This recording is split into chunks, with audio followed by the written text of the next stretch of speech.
And the audio is ready. We have some Zoom participation. Okay, let's get going.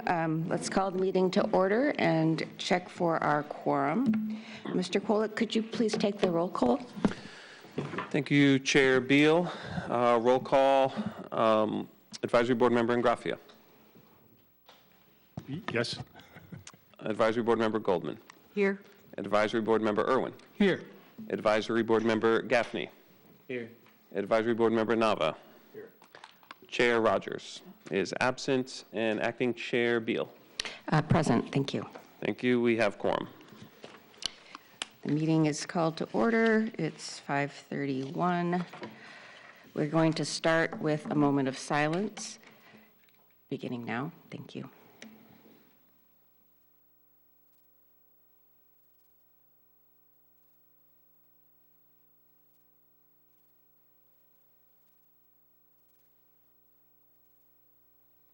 And now would one of the board members care to lead us in the Pledge of Allegiance today? Thank you, Jan.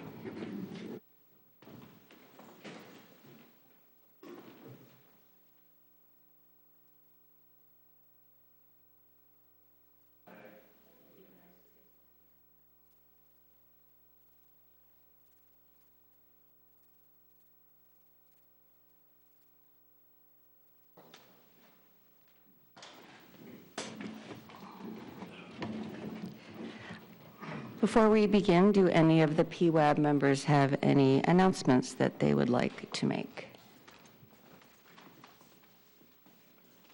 No, seeing none, does staff have any announcements? Yes. Eric, you want to make an announcement? I believe this is, we have one announcement in regards to additional storm damage. It was found yesterday on the Embarcadero on the southbound side that there was some pavement failure and what was discovered to be a void under the pavement. So we have hired a contractor to open up the area, and then we sent a camera in today and found that the void extends into the northbound side. So we're going to be repairing the entire storm drain that crosses Embarcadero. So there will be some disruption to traffic as a result, but the work will be performed over the next couple of days.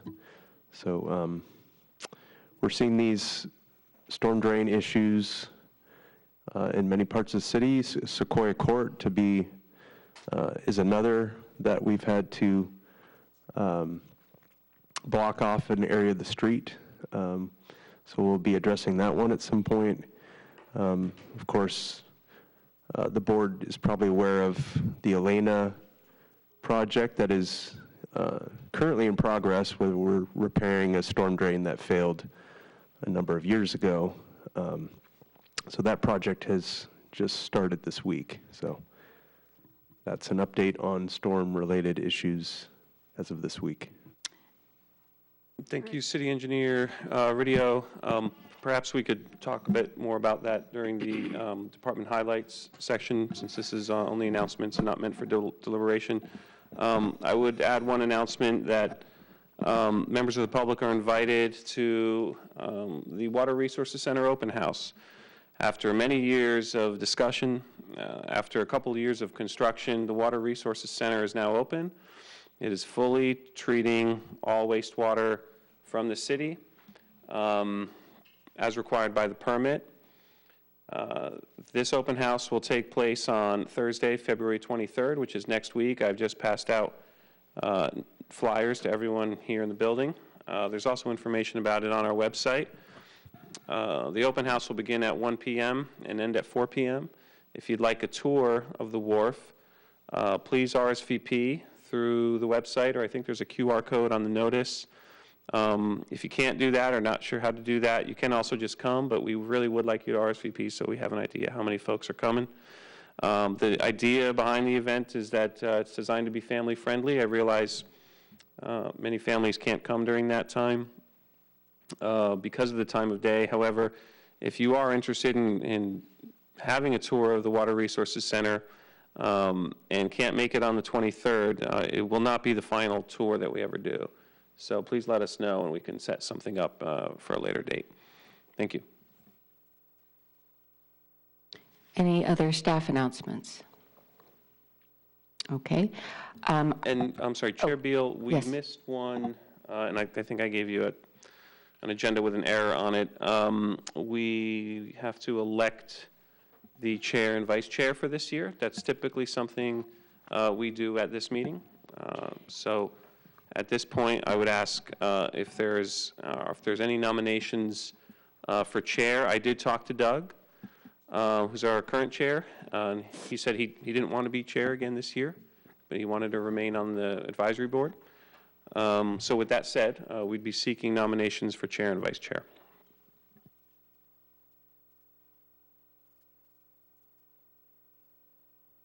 Then I'll nominate John Irwin for chair. He's been on the board for several years. This is going to be interesting. Are there any other nominations for chair?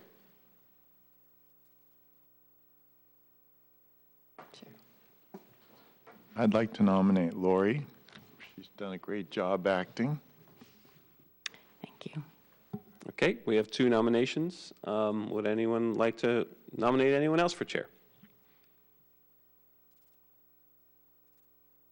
Okay, and John and Lori, are both of you interested in serving as chair for this year?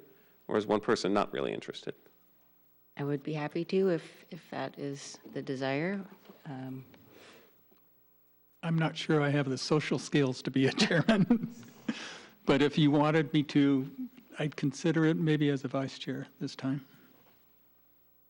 Okay, can someone on the advisory board make a motion to appoint the chair and vice chair? And then we'll need that seconded and then a roll call vote to follow. I'd like to move that we, excuse me, have Lori Beal as our chair and John Irwin as our vice chair. A second. So second by advisory board member Gaffney. Roll call vote. Advisory board member Ingraffia. An enthusiastic yes. Thank you for that. Advisory board member Goldman. Yes. Advisory board member Irwin. Yes? Advisory board member Gaffney. Advisory board member Nava. Yes. And Chair Beal. Yes. Sorry, Okay, John. unanimous. You're going to be great. Congratulations. Lori, you're now chair of this meeting, which you already were. Okay, well, thank you. Let's move on to public comment. If you have comments that are related to items in the agenda, please hold those till we get to the agenda items. However, if there is anything not in the agenda that anyone in the public would like to comment on, you are welcome to do that at this time. We'll start with anyone here present in the audience that would like to come to the podium.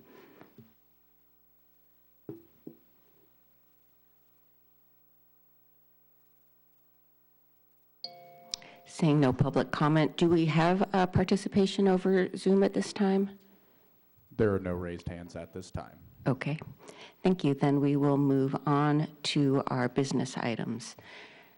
Item A1 is approval of the minutes for the November 16th, 2022 board meeting. Thank you, Chair Beal. And before there's a motion to approve, I'd just like to note that one of our constituents has pointed out a clerical error on the November minutes, which is item A1, that Jim Kernett's name was misspelled. And so for the record, we are making that correction. And the whoever motions can make a motion to approve as amended with that correction. So with that correction, would any board members like to have any discussion or make a motion to approve the minutes? I move to approve the minutes as corrected. Would someone like to second? Second? Thank you. And roll call vote, Advisory Board Member Ingraffia, Yes. Advisory Board Member Goldman, Advisory Board Member Irwin, Yes. Advisory Board Member Gaffney, Advisory Board Member Nava, Yes. Chair Beal. Yes, thank you.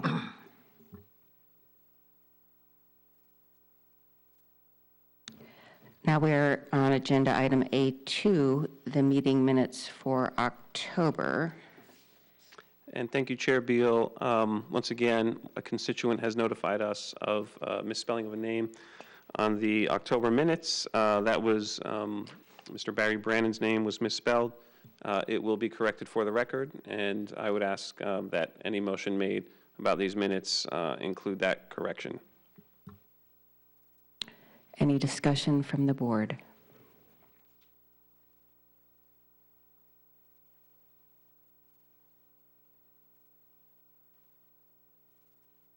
Would someone like to make a motion?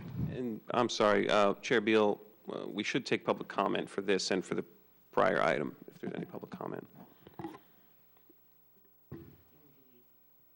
So going back to item A1, is there any public comment with respect to those meeting minutes?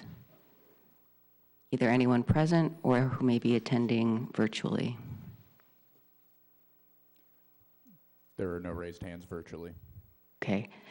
And then moving again to item A2, any public comments on the October meeting minutes? Either in present or virtually?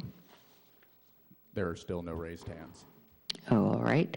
Now we may proceed with approving item A2 if there is a motion.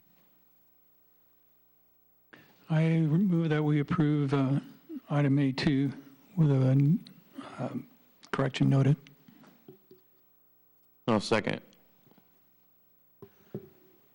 Advisory Board Member, Advisory Board Member Ingraffia, Yes. Advisory Board Member Goldman. Yes. Advisory Board Member Irwin, Yes. Advisory Board Member Gaffney. Yes. Advisory Board Member Nava, Yes. Chair Beal. Yes, thank you. Now we can move on to A3, Public Works Department highlights. Do we have a presentation? Thank you, Chair Beal. We won't go through the entire packet, but I did want to note that the major activities the Public Works Department has been involved in over the last month relate to the historic storms that occurred in early January. First, the Public Works Department participated in the Emergency Operations Center that lasted for about a day, but then continued on with a somewhat regular meeting. And we were, our department was aiding in response to the storm. There was, of course, flooding. The city was cut off on three sides. On one side, the new Water Resources Center was pretty much cut off from everything. And then we had downtown Morro Bay cut off from the south and the north, and then of course North Morro Bay was cut off from the south, and that created quite a challenge for the department and the personnel in the department to respond to issues. There were a few downed trees. Most notably, there was a downed tree on Main Street that actually was kind of like hanging on utility lines. That was removed pretty quickly. There was a downed tree on Pacific. And in the aftermath of the flood, you know, we found a lot of damage, particularly with storm drains, as City Engineer Ridio mentioned earlier. We already knew that we had two very serious storm drain failures that were resulting in sinkholes on Elena and Sequoia. Since then, since the storms, we've identified at least four more. One off of Quintana Road, one on Embarcadero, I believe one on Main. And one on Embarcadero. I'm sorry, not on Embarcadero, on Atascadero Road. Atascadero Road near the beach access point. So, as this advisory board knows, there is no ongoing maintenance program for our storm drain system. That is not something that is in the city's budget. One reason for that is, unlike water and sewer, infrastructure, which have their own respective funds to fund regular maintenance. Storm drain maintenance has to be funded either through the general fund and Measure Q&E funds, which are scarce and frankly competitive to get, because every department in the city has needs. So we are doing our best to respond and address these failures. However, we hope to, either in this next year's budget or in a future budget, advocate for regular, ongoing maintenance and replacement of the corrugated metal pipe storm drains that we have in the city that are clearly at the end of their useful life and are creating very expensive problems for the city to respond to. Other than that, we're now transitioning into recovery mode, and that means a whole lot of work for the Public Works Department and the Finance Department, because we are hoping to recoup mostly money spent, during the emergency and the disaster. We believe that storm-related costs are up to approximately $20 million for the city of Morro Bay. And FEMA has declared an emergency here in San Luis Obispo County, which opens up access for federal emergency monies. The city has not yet submitted an application for public assistance. That application was initially due tomorrow on the 16th of February. However, we just received notification that that deadline is extended 1 month. So the city will have some extra time to do that. That action is essentially pulling a ticket with FEMA, saying, okay, you know, we're going to have a meeting with you guys and get together all of our information. But that hasn't started yet because we have not yet submitted the application.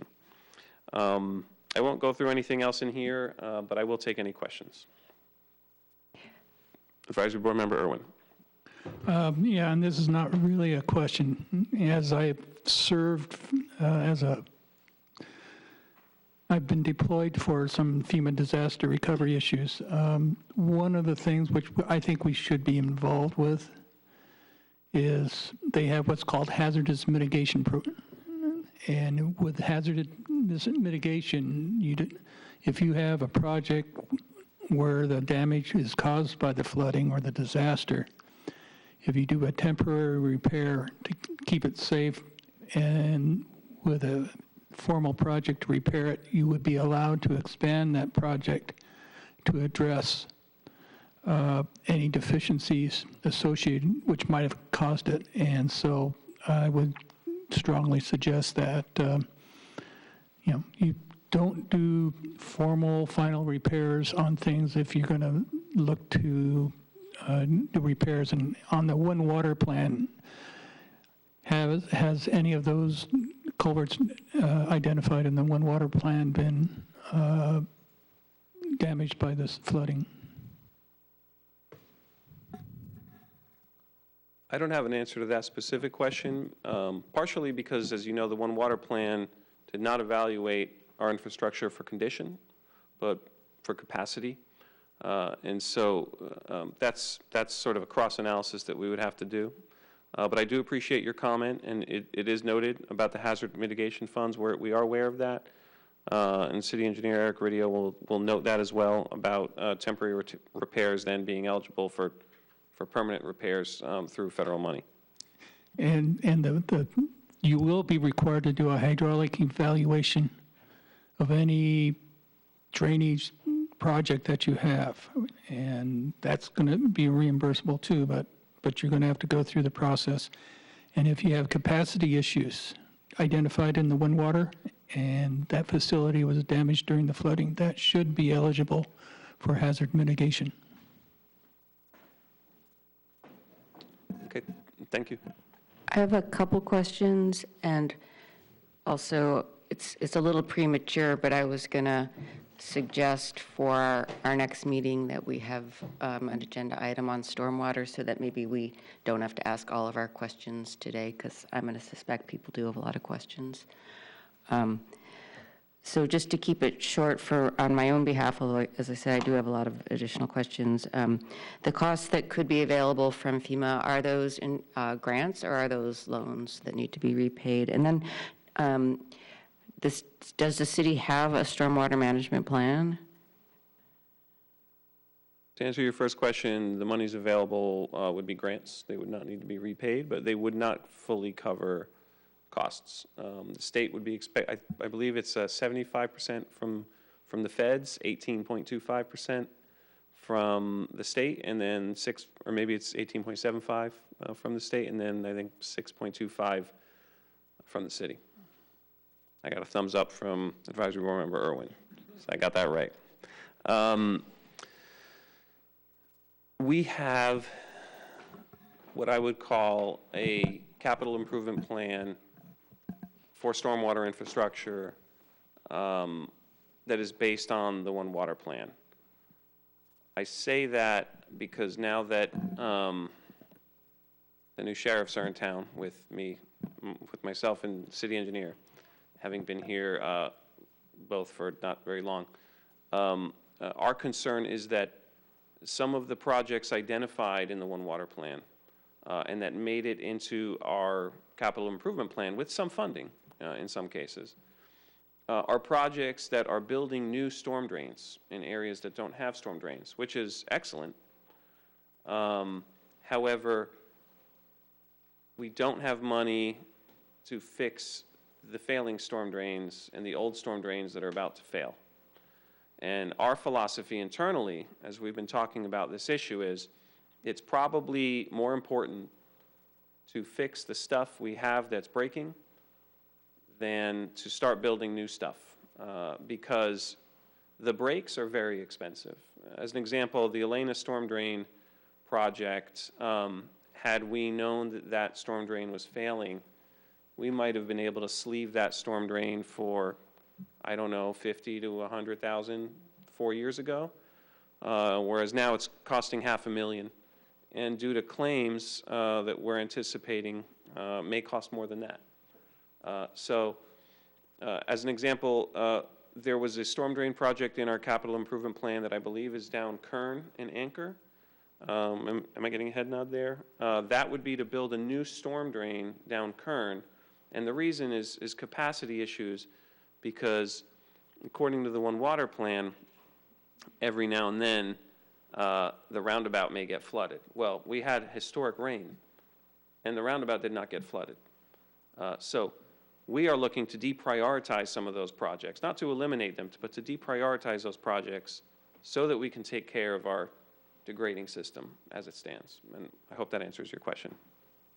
Yeah, I think it does. And this is just a small little comment, not a question, and I don't mean it to be argumentative in any manner, but in terms of planning, the idea of historic flood, I think, may not be entirely accurate depending on, how climate change affects us. So I think it's good to think of it as more of a wake-up call than something that happened once and hopefully won't happen for another 100 years. That's a fair call out. Thank you. And I'd like to add that one of the things that FEMA will require is if you have to go in and repair it with FEMA funds, they will require you to do a hydraulic capacity study.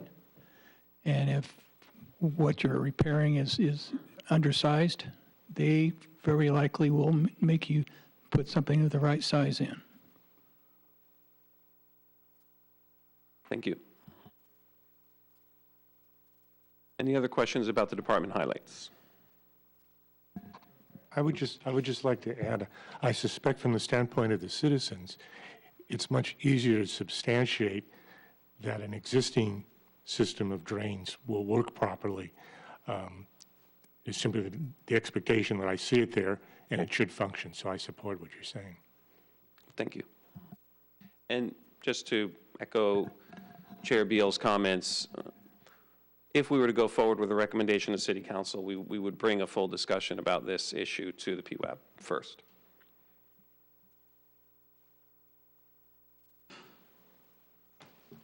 Any other questions from the board? Then at this time, would anyone from the public like to make a comment?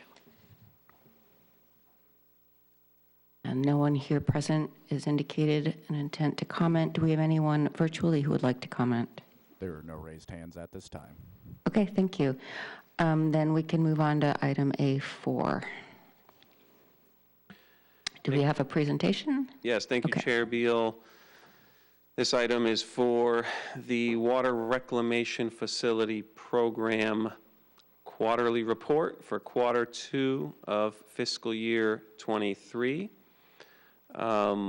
And also a presentation of some change orders that will be taken to City Council. It is anticipated on February 28th.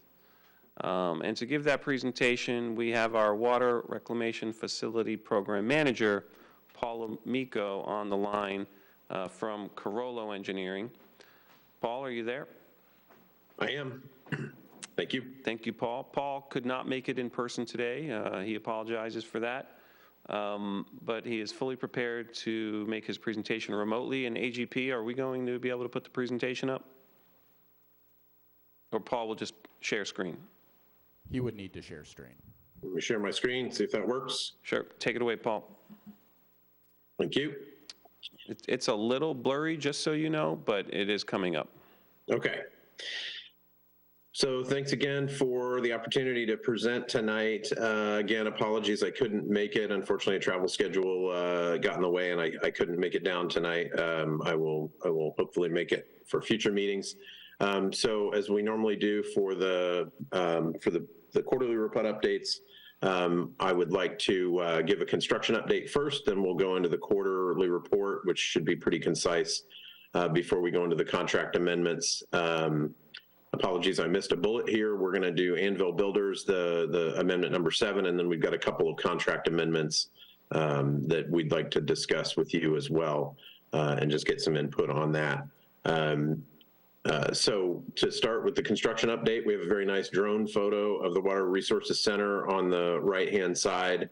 It looks like a plant. So we're very glad to say, as Director Qualick said, that the city has been treating wastewater through the plant, and we are wrapping up some additional testing, tweaking of the wastewater process itself, and preparing for the purified water facility testing, the advanced purification facility testing, which is required by the state. On the conveyance facility side, I don't think it comes as any secret to anybody in the community that we've completed paving over the last couple weeks. I understand, unfortunately, I couldn't be in town, but understand it was quite a scene and a lot of activity. Apologies to the community for the disruption, and appreciate your patience as we got this facility wrapped up, but we're very excited to say that major construction of the conveyance facilities is for the most part complete, and we're getting the fit and finish and the million little details it takes to get the facilities completed, wrapped up so that we can anticipate full completion by the end of March. Some of the pictures you see here, the picture in the upper left is what we call Pump Station B over by Limos on Main Street. Picture on the bottom is of the tie-in at what we call the existing air relief structure, or the structure that takes the wastewater out to the ocean, or the treated effluent, I'm sorry, out to the ocean. That's the tie-in for the pipelines there. And then the picture on the right is a deep structure over by Pump Station A on Atascadero Road, new junction structure for pushing the flow into the new pump station and taking it off the old plant. Last two pictures of the conveyance facilities, the pipe bridge on the left, I always like these pictures. They're quite artistic. Looking down the pipe bridge at the two force mains and the treated effluent line. And then on the right, we have Pump Station A. This was taken just the other day. Final paving has been completed at Pump Station A on Atascadero Road. And so this is, for the most part, again, complete in these areas, major construction. Any questions on conveyance facilities construction update before I move on to the WRF? I have one.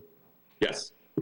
I have a question about the fusion welded pipe that's on the shoulder north side of the Quintana Road from South Bay Boulevard up towards Las Tunas. The paving's done, and I'm just curious what that pipe is laying on the side of the road for.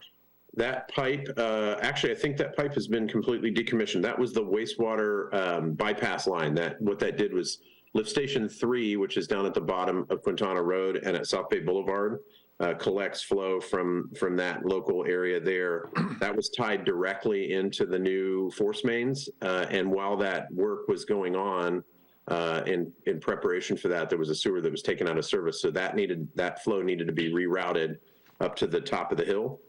So that was the sewer bypass. So that pipeline is being removed.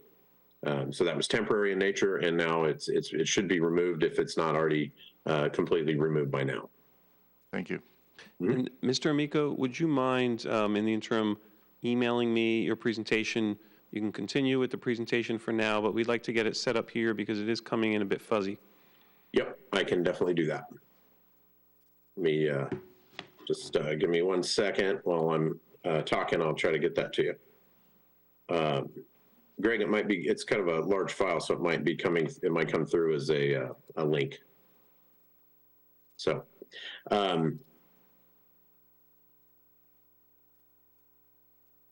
okay.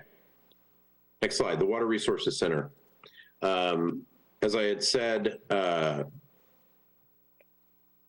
Water Resources Center wastewater component has been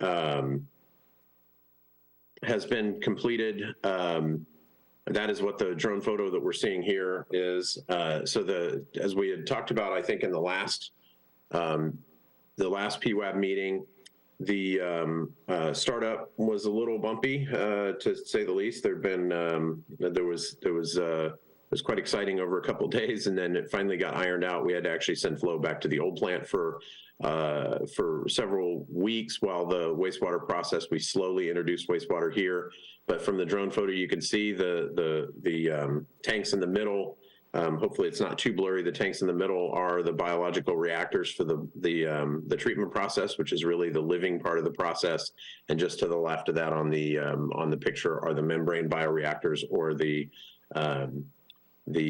process that separates the solids from the liquid and then cleans up the water.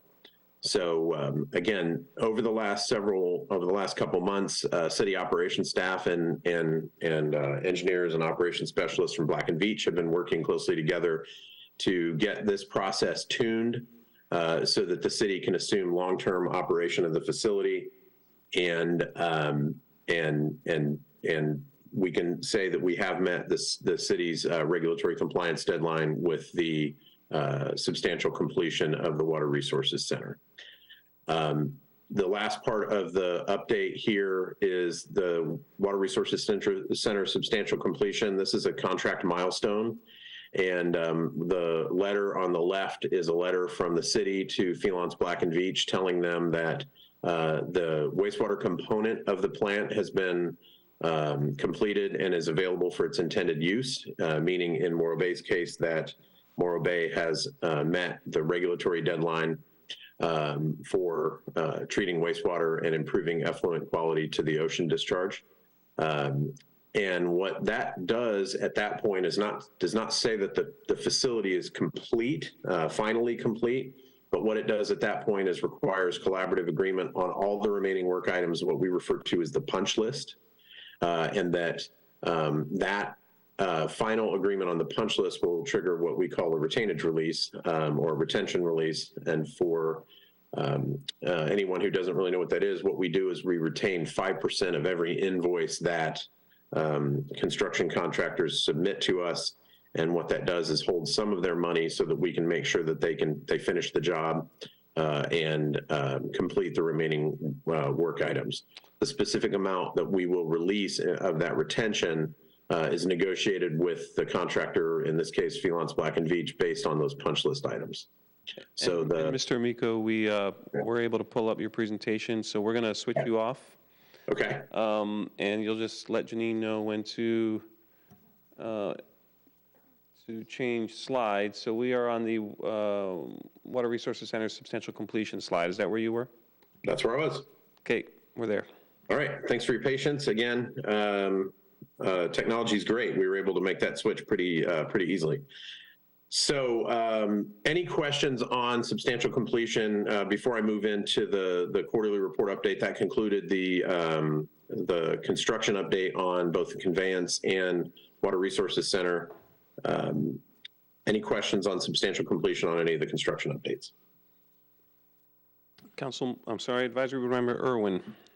Yes, I was wondering, there is a cost, you know, if the Black and Veatch brought the work under budget, that there would be a sharing of savings between the city and Black and Veatch. Do we have an estimate of roughly how much that's going to be? So the contract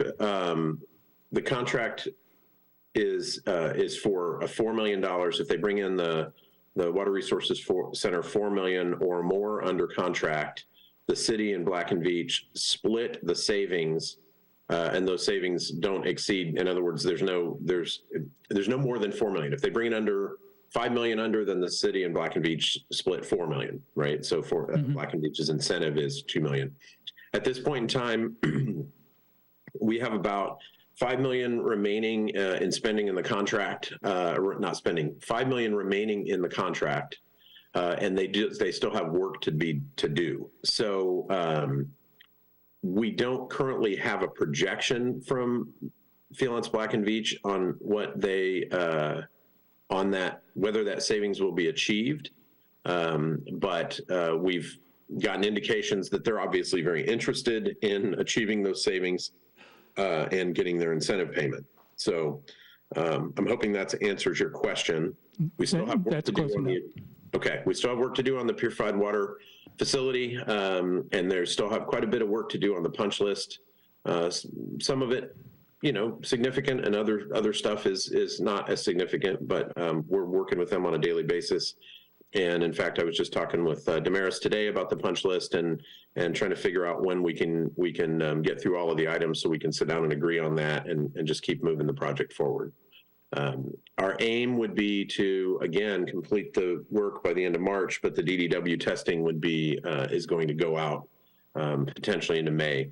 And so we continue to work with them on a daily basis on their schedule and trying to get the project done. Thank you. I'm going to have a similar question for Anvil, the contract too. Okay. Would you like to ask that now, or will you want to wait until the amendment? Whichever is appropriate to you. I'm just curious, it looks like there'll be any cost savings on the Anvil contract? That contract is not structured in that way. The contract for Anvil was a design, what we call design, bid, build, delivery method. So it was a public bid, and it's a unit price contract. So the unit, you know, the quantities that were bid, if they install those quantities, if they're under on the quantities in any way, then they, you know, they just don't get paid for all the quantities. And if they're over, then we have to do a final balancing change order that balances everything out. So at this point in time, as you'll see tonight, there's a change order that, or another amendment that includes several change orders. And then we have several additional change orders that we weren't able to get through all of the negotiation on. So we will be bringing some additional change orders to the both PWAB and council as we close out that construction contract and then do the final completion and the substantial completion. So there'll be one final amendment that kind of settles everything at the end. Okay, thank you. Mm-hmm. Any other questions before I move on to the quarterly report? Okay, hearing none, we can go to the next slide. Okay, wanted to talk a little bit about the bike path. I know everyone in the community is keen to get that bike path back open, as are we. So the restoration, the grading and bike path paving have been completed south of the Pipe Bridge or south of Morrow Creek. Obviously with the rainfall, the significant rainfall we received, that left the bike path quite a mess. That area is subject to flooding. A lot of the grading that was done around there helped with some of that flooding, but again, due to the large amount of rain and that was received in the flooding, it did leave quite a mess. So Anvil's been cleaning that up, and so The paved path was placed back in its original location, even though we did get the 70-foot easement from PG&E and Vistra. That opens that bike path back up to, or it opens it up to additional restoration that can be done. The area west of the path will be kept clear for future injection well construction, and that would mean that during that construction, we wouldn't have to close the path during that construction, but could keep it open and isolate construction traffic on that side. The long-term landscape plan design is being finalized as we speak. And we've been asked, I think in past council meetings, to bring that forward for a discussion at council and at PWAB so that people can provide input to that plan. Haven't discussed the specifics around when we do that with Mr. Kwolek or Mr. Ridio at this point, but we're getting close on that plan. Right now, the current focus on the plan is to replace the trees that were removed during construction, and then to seed that entire area with the final restoration completed once the recycled water component of the program gets constructed and the injection wells. You can do the next slide if you don't mind. So the plan as it stands, I think I had a slide in one of the past PWAB presentations for the landscape plan. Hasn't changed much. The overall look and feel of that area will be finalized in the future with the shrubbery and other features being brought forward again in a meeting to discuss those. And initially to complete the pipeline project, we'll do tree replacement and seeding to green it up again and get it open for everyone to use. Any questions on the bike path? I have a comment. FEMA does not provide reimbursement for recovery or repair for any project under the control of a contractor, so I don't think you can expect any money, the city can't expect any money for any damages to the bike path due to the flooding. Thank you. That's an interesting comment because that may be a different conclusion at the wharf plant. Anyway. The wharf plant you've taken control of, so that's another issue, but for things you have not taken control of, FEMA's sticky about, saying they will not fund repairs to those things. That's the contractor's responsibility. Thank you. That's good information. Yeah, really appreciate that. Interesting, the bike path did hold up pretty well. It was just pretty dirty afterwards. So the area north of Morrow Creek got quite inundated with mud. So Anvil does have to clean that area up. But that portion of the bike path only had minor cosmetic damage from the construction that Anvil will be repairing. So the area south, that bike path that's the area we're talking about, south of the creek, between Main Street and the creek. Any further questions on the bike path before we get into the quarterly report? Did you cover the contract for Rincon? Mr. Heimel will help me with that part at the end of the presentation. That'll be after the quarterly report update, which will be brief, and then the discussion of the change orders for Anvil. I see. Okay, thank you. Mm-hmm. Okay, next slide. Quarterly report update. As we do every quarter, we receive data from the prior quarter. In this case, it was data received from the city for the period ending December 31st, end of the year. So that's the second fiscal quarter. The total spending through the second quarter for the overall program is $128.8 million against a budget of $159.8 million at this point in time, the current approved budget. And that's through the quarter two. And so we historically, as we presented in the report, and we can go to the next slide if you don't mind. As we present in the quarterly report, we present schedule, accomplishments, challenges, costs. Schedule, as I always like to say, is king here, and you can see that We're nearing the milestones for the water reclamation facility, which has now been renamed the Water Resources Center, and the conveyance facilities. We're getting close on those. Hope to, again, aiming to complete the conveyance facilities, fully complete those by the end of March, and have Anvil demobilized from town, and then the Water Resources Center still working through the specific schedule with the Division of Drinking Water on the testing of the purified water, the advanced purification facilities. And then recycled water facilities, my colleague, Mr. Heimel, has taken over management of those, much more specific management of those. So if any questions on the recycled water facilities then Dan would have to answer those. Any questions on our schedule that was presented in the report? What page do we find this figure? Thank you for asking that. I will find that as we're going through. It'd be great if somebody had a question on the recycled water facilities and I could find what page that was on. On page 6 for program-wide. Thank you. There's a table of contents in the beginning of the packet that shows all the figures and where they are. Yeah, the figure I've got has been cut off. That's because, and I appreciate that, that's because when we print these, I believe that schedule is at like a... Probably 11 by 17. Right, an 11 by 17, and so it wasn't printed to the correct proportion with that.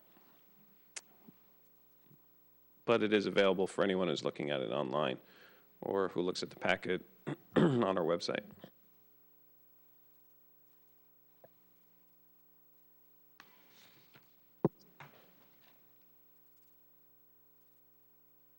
Any questions on schedule?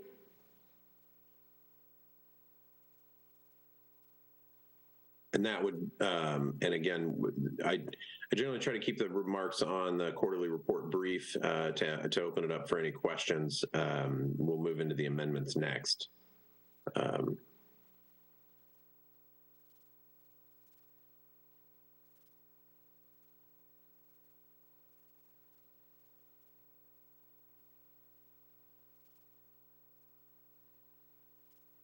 Okay, amendment number 7 for Anvil Builders includes 7 change orders, total of $124,700 in for the amendment. Apologies for this getting slid over at the last minute. I wanted to add a picture for illustration of one of the items, and I didn't slide it back to the middle. The first item, and I'll take these one by one if y'all don't mind, and I'll stop for each, and I can answer any questions on any specific one as we go. And then there is a picture on the following page on number 75, and we'll go flip to that when I get to that one and then come back. So PC over number 5, Pump Station A excavation and PDS dewatering permit. NPDES stands for National Pollutant Discharge Elimination System, and it is the surface water discharge permit that the city holds for both the wastewater treatment plant treated effluent discharge to the ocean, and then also any discharges to surface waters need to be permitted through the regional board. In this particular case, for Pump Station A, which is the pump station on Atascadero Road, there was a deep excavation to construct that pump station that required dewatering. I'm sure you can imagine that you're that close to the ocean and sandy soils, you're going to have high groundwater. Anvil, when we were originally in the design phase, we anticipated we could discharge that excavation water through the old wastewater treatment facility. And during construction, once we saw the specific plan for dewatering, it was much more flow than operations staff felt that facility could take at the time. And so we worked with Anvil and the regional board to get a discharge permit for the dewatering water to discharge it through an existing outfall or a pipe that goes to the ocean over by the rock. And that required much more extensive testing and sampling program than Anvil had put into their bid with the original location going to the plant. And so this $55,856 change order is for the additional sampling and testing and the work to collect the samples and all of the work associated with that. It's a bit of an old change order, as you can see, PCO 5 as compared to some of the higher numbers here. And this just took Anvil a while to get all their invoices in and get all the final analysis and everything to us that was required. So it's quite an old change order, but they finally got all the pricing to us. This had been previously, this particular one had previously been discussed with WRF subcommittee, and they were authorized to move forward with this work long ago, actually. And now this is just the final cost for it. Any questions on that one? Paul, I have a question. Could you characterize the delay, the duration for the sampling? I'm just curious as to what the time span was for sampling and testing and the rental of the shoring and piping materials. Right. So that's a great question. It seemed like it was a long time. It probably, so the shoring rental and a lot of the physical infrastructure that was included with that, the pumps and the wells and the shoring, and that was included in the original bid. This is just simply for the sampling of the discharge water and the lab work and then the reporting. So that was done over a period.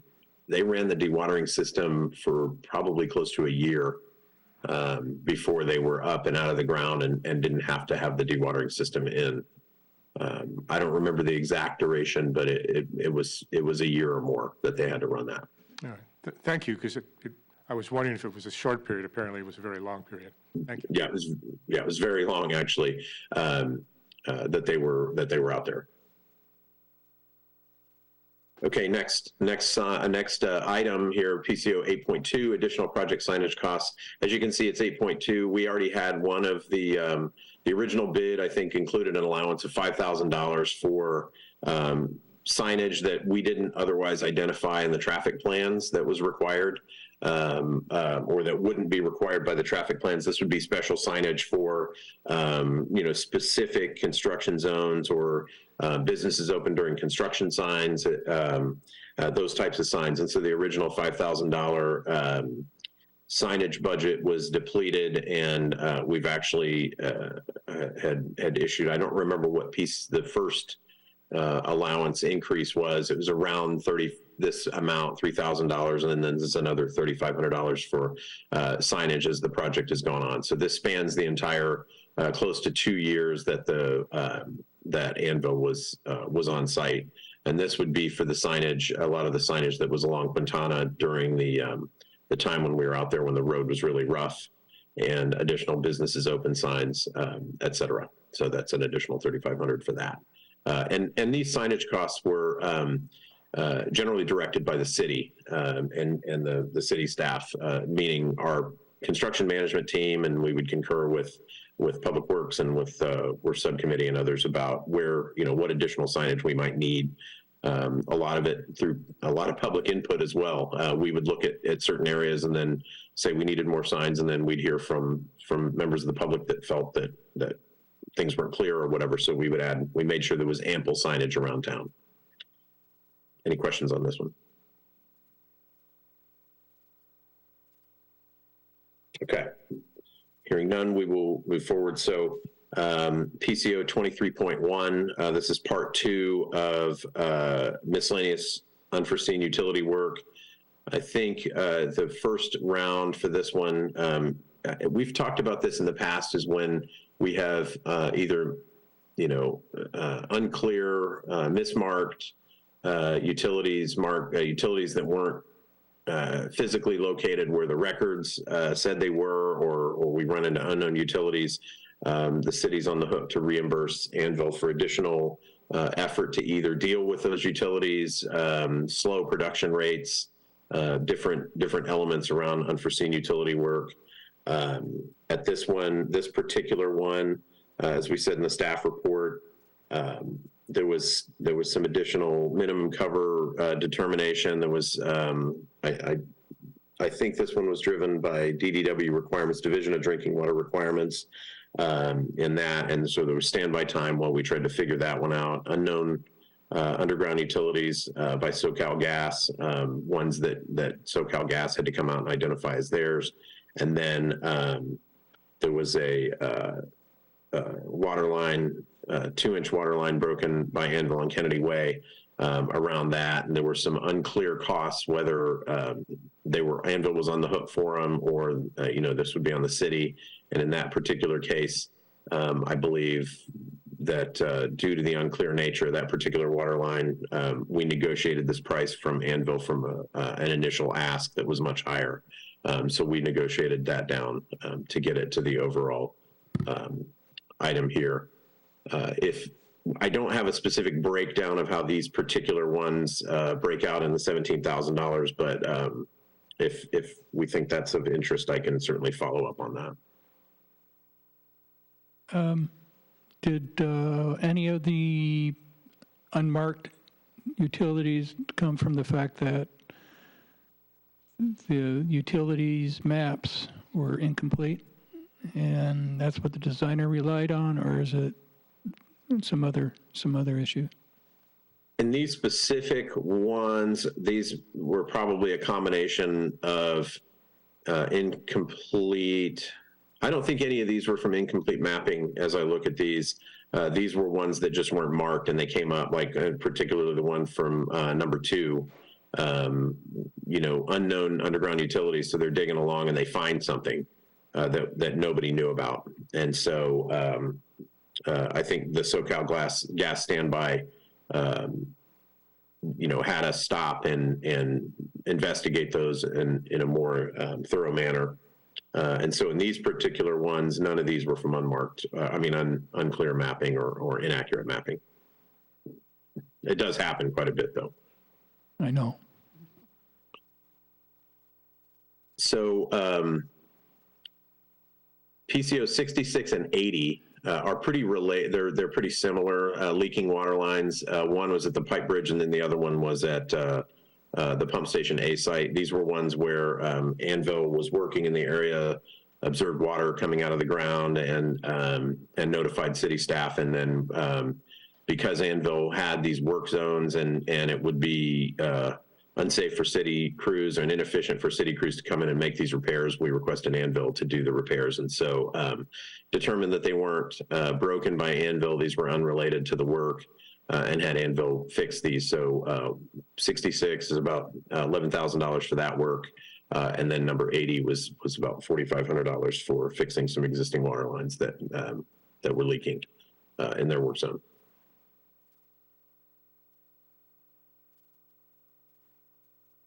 Okay, hearing no questions on those two. PG&E bollards. Janine, if you don't mind flipping to the next slide and then flipping back once while I talk about this one. Okay, so the PG&E bollards, if you can see in the upper left portion of this this picture, this is pump station A when PG&E set the transformer, the original design as it was agreed upon by PG&E, and the designer had fewer bollards in the area. The bollards are those yellow posts that go around the transformer. And so, perhaps they had 4, I don't remember the exact number, but now you can see there's a sea of bollards out there, and those were required by PG&E after the construction contract had been let to Anvil. And so after the transformer was placed, they requested additional bollards to be placed in the area to protect those transformers. And so in this case, and Janine, if you don't mind flipping back to the other one, the prior slide, this one's $15,000 for additional PG&E bollards, and this is at both the pump stations. So if there are no questions on this, I'll go to number 78, and then I can wrap it up for overall questions about change orders if there are none on this one. So 78 is an interesting one. The piping, the change to stainless steel was driven. There are some pipes that exist at both pump stations that are there to drain water from the discharge piping back into the wet well when the pumps are not operating, when the pumps shut off. And during some commissioning testing, some pretty extreme commissioning testing. One of the PVC pipes broke. They're made out of PVC plastic Schedule 40, which should, under normal operating circumstances, take the pressures and the loads that were placed on it. And during some failure testing, one of the PVC lines broke, and between city operations staff and the designer concluded that it would be better suited, even in the unlikely event or remote likelihood of an event similar to what the failure was, that it could potentially break those lines, and it would be better to construct those out of stainless steel. And so these are a number of different fittings and valves and pipe pieces that at both pump stations. So I believe it's 6 different pumps at both pump stations. So it's 3 at each pump station, and quite a bit of stainless piping. So this was for labor and materials to swap out the plastic pipe to stainless at each one of the pump stations. And that's about $17,000 for that one. And I can answer any questions on any of the change orders before we move on to the 2 contract amendments. And before we take questions, Paul, can you confirm that the change orders, the total in the amount of $124,700 are all within the contingency budget and require no additional funding? That's correct. They require no additional funding to the overall WRF budget. Thank you.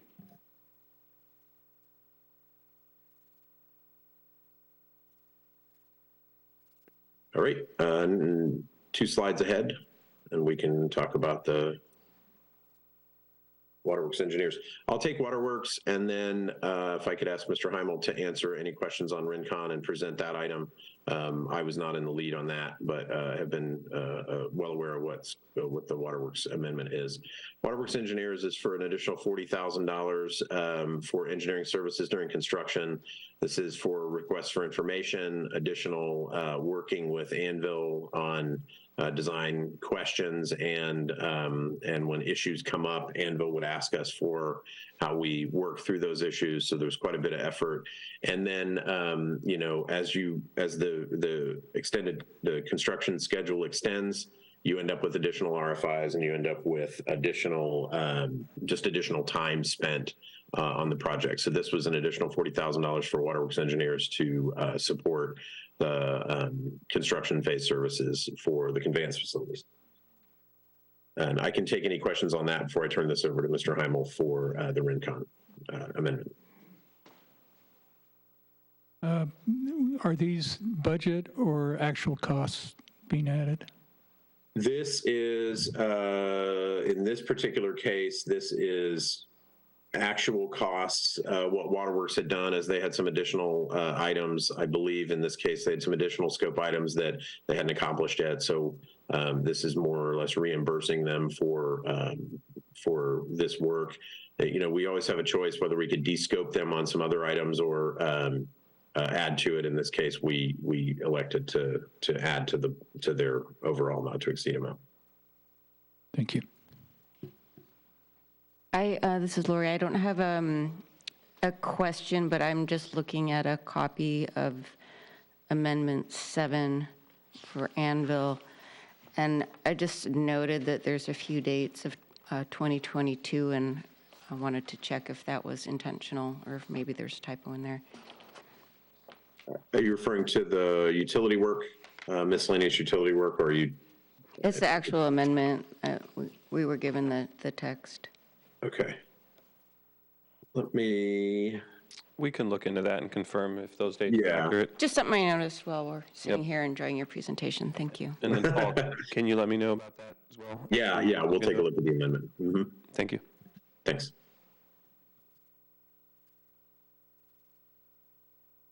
Any other Okay. comments from the board or questions? I just have a curious question. And a lot of times, a lot of these things that we read through, it kept saying that exceeded the not to exceed cost. Is the not to exceed cost, how is that determined if you keep exceeding the not to exceed cost?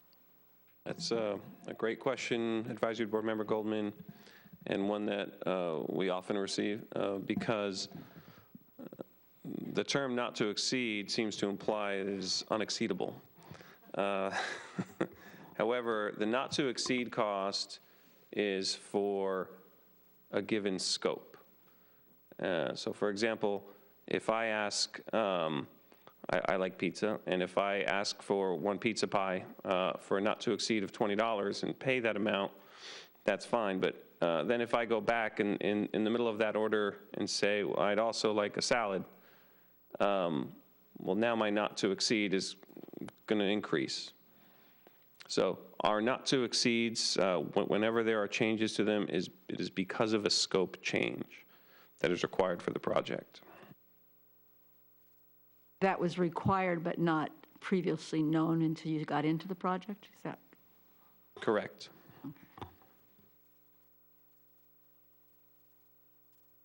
Any other questions? Okay, please proceed. So I am not familiar with the Rincon. Oh, there's Dan. Okay, great. I will shut up. Yeah, so just briefly here, I can cover the Rincon consultant contract. So as I believe the PWAB knows, this last year, the city received notification of an award of $9.3 million from the U.S. Bureau of Reclamation, Title 16 Recycled Water Funding Program. And so that's and that funding, that $9.3 million, will help pay for it's up to 25% of the recycled water program component costs. And so that is obviously great news and will help reduce the overall program costs and the impact to ratepayers. However, in order to access that funding, the city needs to prepare a standalone NEPA, or National Environmental Protection Act, document for the recycled water facilities component of the project. And so this is a contract from Rincon Consultants to assist the city in the preparation of that NEPA document to access the grant funding. And Dan, can you clarify whether the $43,352 is an eligible grant cost under that same grant? I believe that it is. Thank you. Is that the only addition to the contract, just the NEPA compliance? There's some additional just overall environmental compliance support included in that contract as we progress with the design of the recycled water facilities.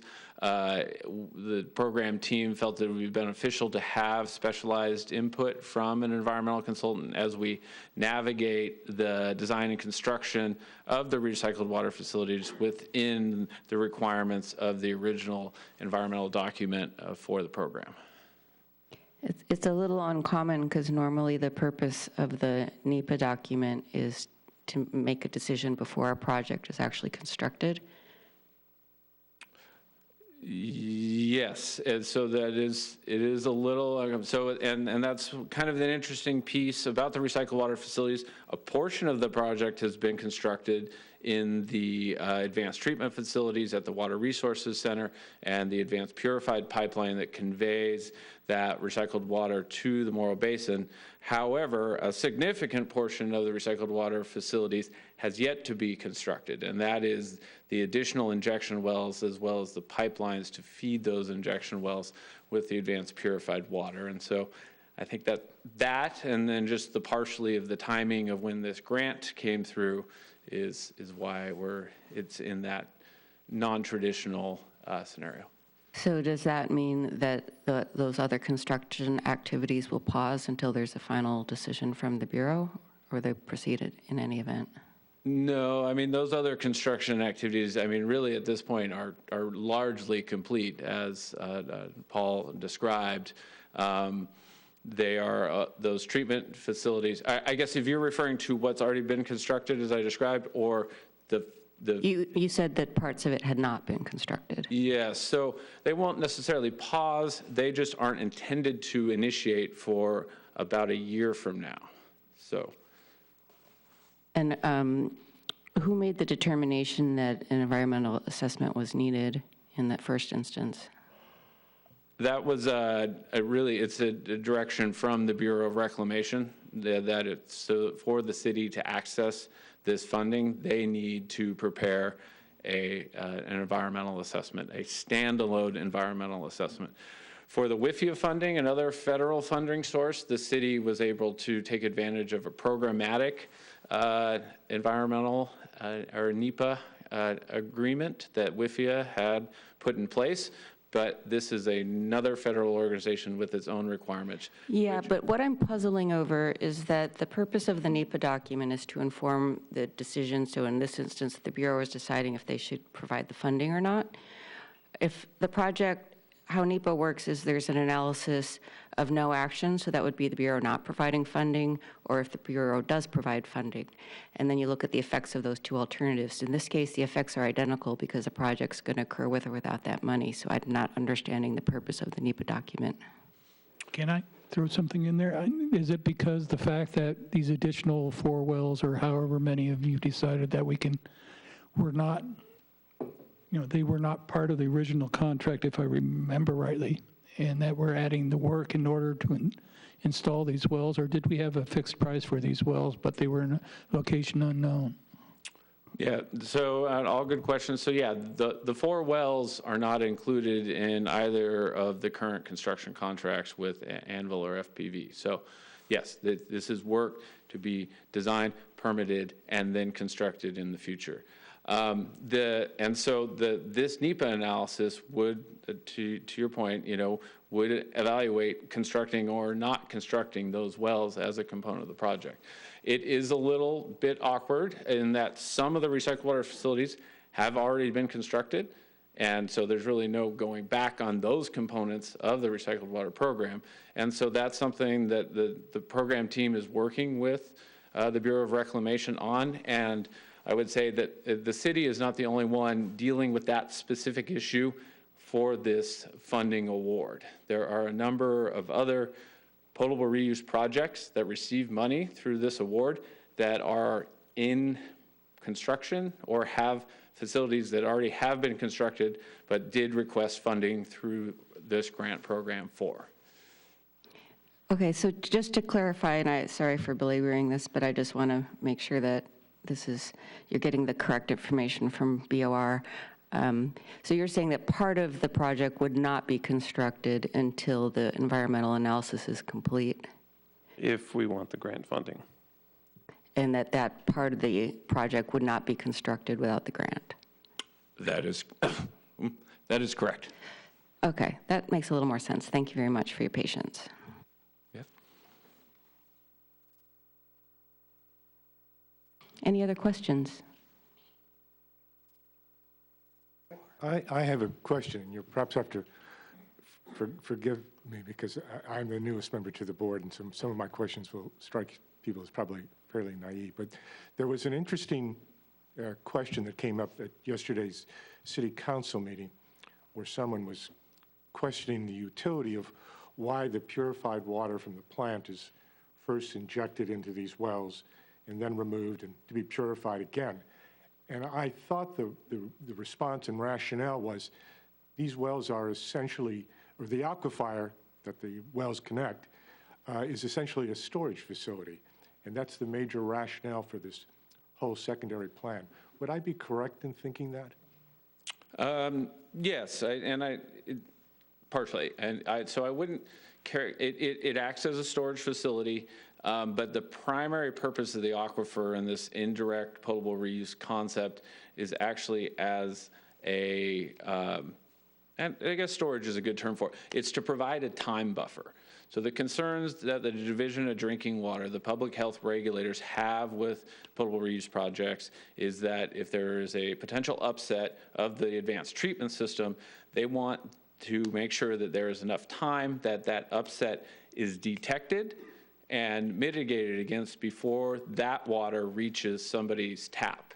And so the regulations as written now for groundwater recharge and recovery programs is they want a minimum of 2 months residence time or response retention time in the groundwater basin such that the city staff would have 2 months to identify that there was an issue and address that issue before that water would get extracted and delivered to the customers of Morro Bay. And if I could put that in a layperson's term, and I consider myself such a layperson, the regulators wouldn't let us simply take the water purified from the plant, even though it's potable, of a potable standard. They would not let us take that and serve it to our customers. So the fact that the water, once the water is removed from the wells, and I guess it's purified again, that is really irrelevant. The additional cost of that additional purification is really irrelevant because you wouldn't be allowed to take that directly from the plant. That's what you're saying. Okay, very good. Thank you for that. That is correct. I had an odd thought. Will the amount of purified water coming out of the wharf exceed the capacity of these injection wells? You know, so the program team is working on the final design of the injection wells. And so, you know, the number of those injection wells really will be designed around the amount of water available from the plant. So, you know, it could, but only, you know, by design. You know, if it was determined that it wasn't necessary to capture all of that advanced purified water at this point in time, then we could construct an injection well field that didn't have capacity for all the water, or we could add a couple additional wells then to ensure that there was capacity to capture all of that water. So the thought in my head is if the plant generates more water than we can inject, could we just let it discharge into Chorro Creek and call it good? Well, we don't, in theory, that's a possibility, but we don't have the infrastructure to do that. More likely is a scenario where we can either just sell that water, for example, to the golf course, or discharge it to the ocean. And I would like to make one point of clarification. Forgive me, this is going to sound very bureaucratic, but at a recent WRF subcommittee meeting, it was noted that there is some confusion in terms about the wharf. And so the water reclamation facility, often called the wharf, refers to the full program, which is the new plant, the conveyance facilities, and recycled water. The plant itself, however, is now called the Water Resources Center.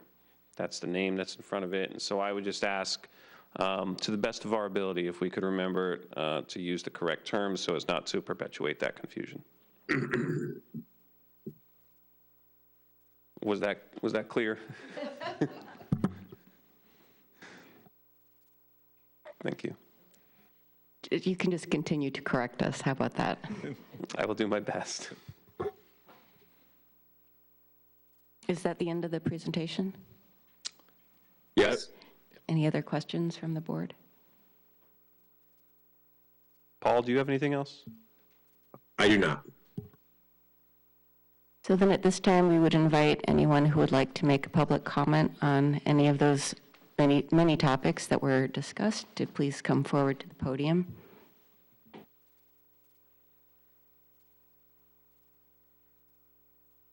We do not appear to have public comment.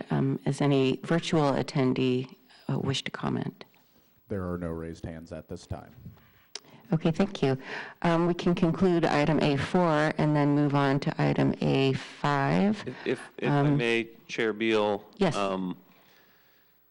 We're certainly not looking for any formal recommendation, but I know that our city council is interested in hearing from the PWAB about these quarterly reports and the proposed change orders and/or contract amendments. If there's any feedback that I can provide the city council and our staff report to them about how this or what review this PWAB did of this presentation, and if there's any conclusions from the PWAB on it.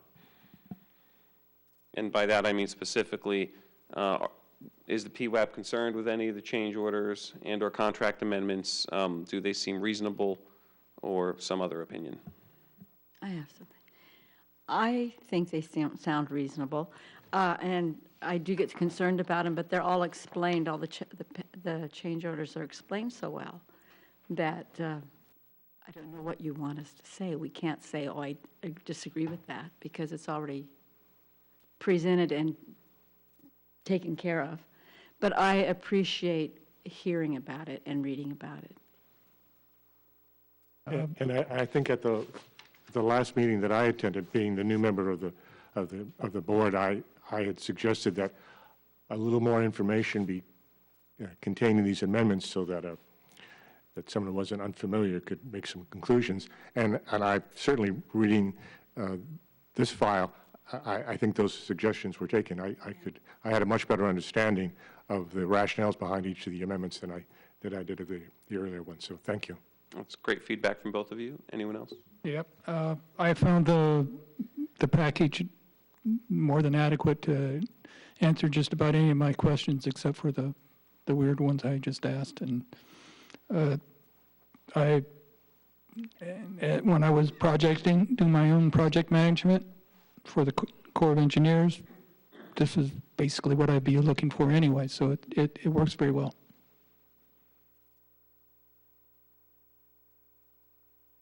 Thank you. Anyone else?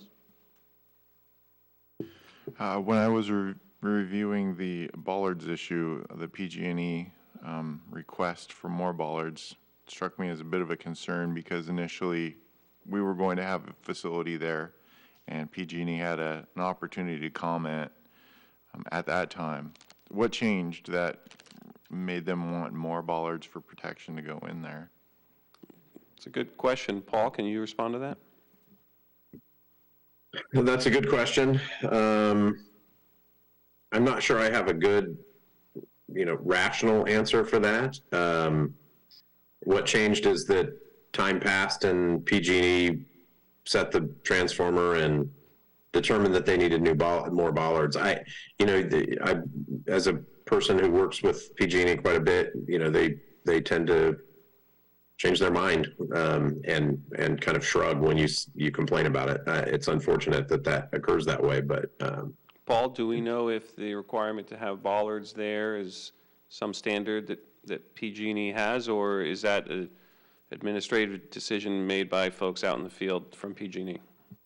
I think it's a combination of the two. It may be one of those vague requirements. I don't know the specific answer to that, Greg. It may be a vague requirement where they say protect transformer, and then PG&E ultimately does that design.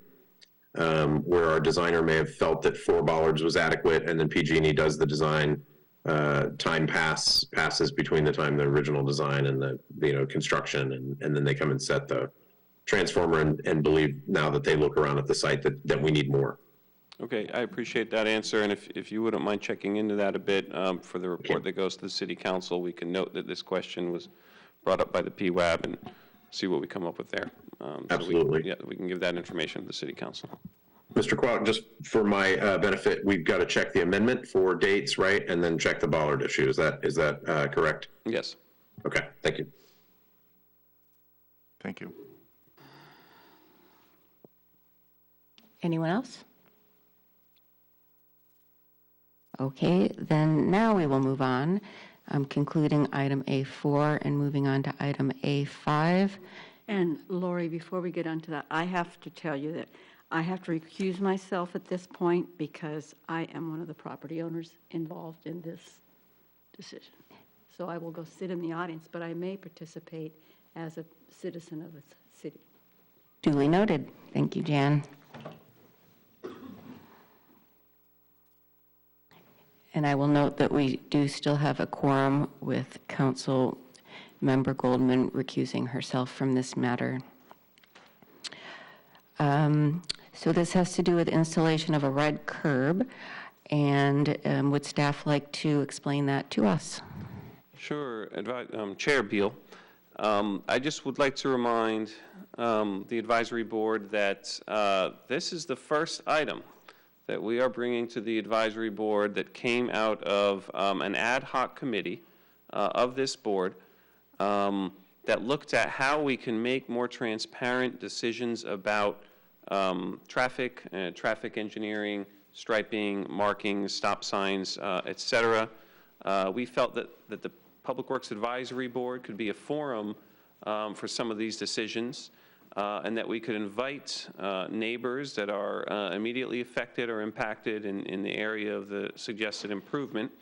As you all know, the Public Works Department receives many requests to add stop signs, take away stop signs, stripe roads differently, et cetera.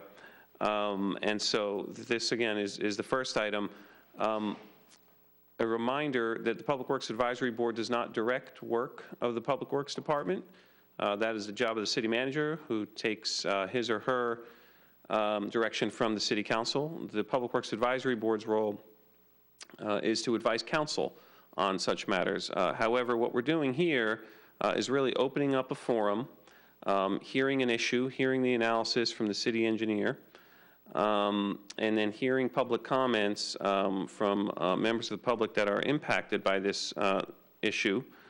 And what we are looking for at the end of that presentation is concurrence with staff's plan, or disagreement, or other inputs. And ultimately, staff will make our own decision about what we intend to do, and we wouldn't say that tonight, because depending on feedback we receive from the PWAB, we may require further analysis. But I do just want to mention that we are looking for concurrence on our plan, and we would be looking for a vote. So with that, I am going to pass it to our city engineer, Eric Ridio, for the first presentation. Good evening. Thank you, Director Kwolek.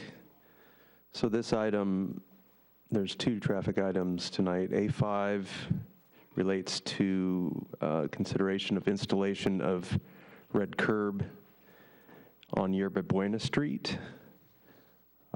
The addresses of 300 through 316. This is a multi-unit housing property. If you're familiar with Yerba Buena, right next to Main Street, just to the east, also just east of Highway 1. The city received a request to consider looking at this because of there was a concern of safety when there are numerous vehicles parked in this neighborhood during high tourism, or mostly days when there's folks that go across the highway to the beach. This area can be congested with many cars. And given that Main being an arterial roadway and the highway just to the west, there is occurrences of vehicles traveling at higher speeds as they come into this residential area. So the request was to take a look at this as far as, is there a way to address concerns with vehicles that pull out of this driveway. As we have a slide up on the screen that shows the driveway just to the right. I do want to make clear that I think when the item was described as far as circulated and also the title of the item, the no parking zone, we weren't specific in that because we were refining that, but this isn't installing a no parking zone on that entire stretch. It's merely adding two 10-foot zones on either side of the driveway. Because of the number of residents who live in this facility, it's used frequently by them. And when there are cars parked right up on the driveway on either side, I did confirm that there is a line of sight issue, especially if vehicles are coming at higher speeds.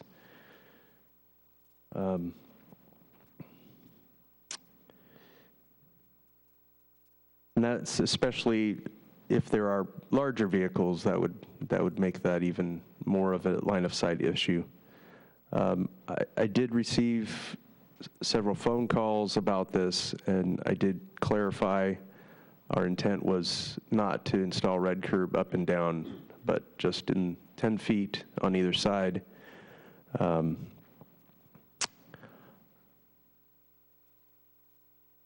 did, I'm sorry, there was also some feedback about installing new painted curb and a reference to other painted curb areas that are maybe have been not maintained. So that has been noted that we do need to make sure that this is something that will be maintained in the future.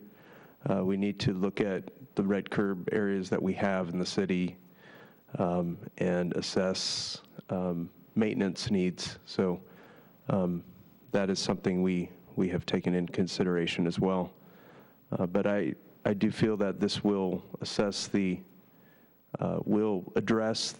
line of sight issue at this location. And also, as you get into the residential areas, deeper into the neighborhood, there's still line of sight issues for individual driveways, but being that this is a multi-unit facility and its close proximity to the highway, that's why this was considered for this. So I'm happy to answer any questions that you have on this item. Eric, I have a question. Looking at a different image that's on my phone map, I see that there's a big water valve assembly next to the back of the Suburban in the landscaped area there. Is there also a fire hydrant access point in that water valve assembly that the fire department would want to access? Or would our maintenance team need access to that valve assembly in random situations, and having some vehicle parking buffer there would help to access that? That's a good question. As far as there is no hydrant in the bush there that I'm aware of. Typically, those will be indicated by a pavement marker in the roadway. As far as for the unit itself, there's probably a valve closer to the unit for fire to access. As far as accessing the meters themselves, typically it's the meter reader service or that would be accessing those, and that can be done from walking on the sidewalk. However, if there is work that needs to be done in the street to service that, then typically on an emergency basis, they would have to post no parking to do that work, but I don't believe there is any immediate need to actually install the paint for that purpose. We have a lot of connections into city water mains that we have to service, and this would not be unique. Eric, if you don't mind, I just have a few general questions since this is the first such project we've kind of talked about. This is selected out of a list of how many roughly comparable requests? So we have a growing number of traffic items on the list that I have kept, and many of the items on that list will require some additional engineering, so maybe some outside consulting assistance. A lot of the items on that list also will be addressed when we do our local roadway safety plan, which is something that is coming this fiscal year. As far as the local roadway safety plan is a plan that is necessary for the city to put together to be able to apply for highway safety improvement grants from Caltrans and other grant programs. The focus of that plan will be addressing safety of vehicles, of pedestrians, of cyclists, and we'll be looking at speed, we'll be looking at traffic calming, and a lot of other bigger picture items as far as traffic goes. So I think some of those items will be coming later, but we want to have that plan and the community outreach piece done before we address any of those. So just generally, like out of roughly comparable projects that wouldn't be on hold due to the roadway improvements or that wouldn't require additional engineering, I'm just curious how many of those you would be looking at any one time? Like how many do you have right now? We probably have at least 20 to 30. There's probably another 3 or 4 of these parking-related items that have been brought to our attention.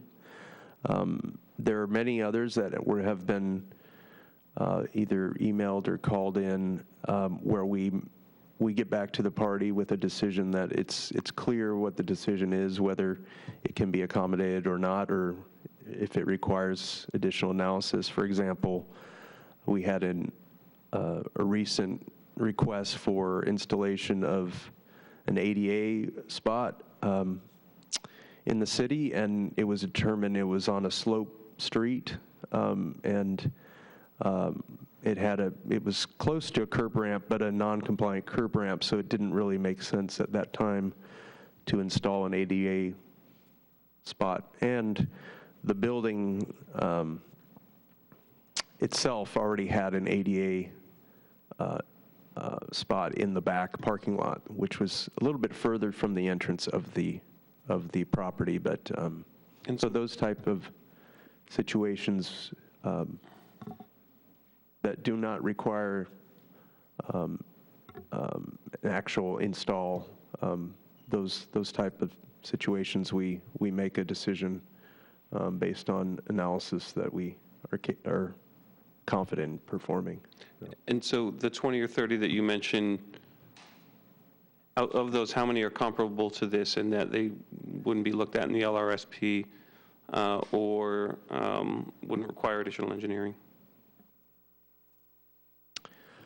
I can certainly look into that. I don't know off the top of my head, but just a handful. I think a lot of the traffic items that are, I would say, in the queue are related to speed, which, again, I remind folks we're in the middle of doing our citywide speed survey currently. We're about 90% through the data collection of that, and we'll be hoping to give an update on that in March at our PWAB.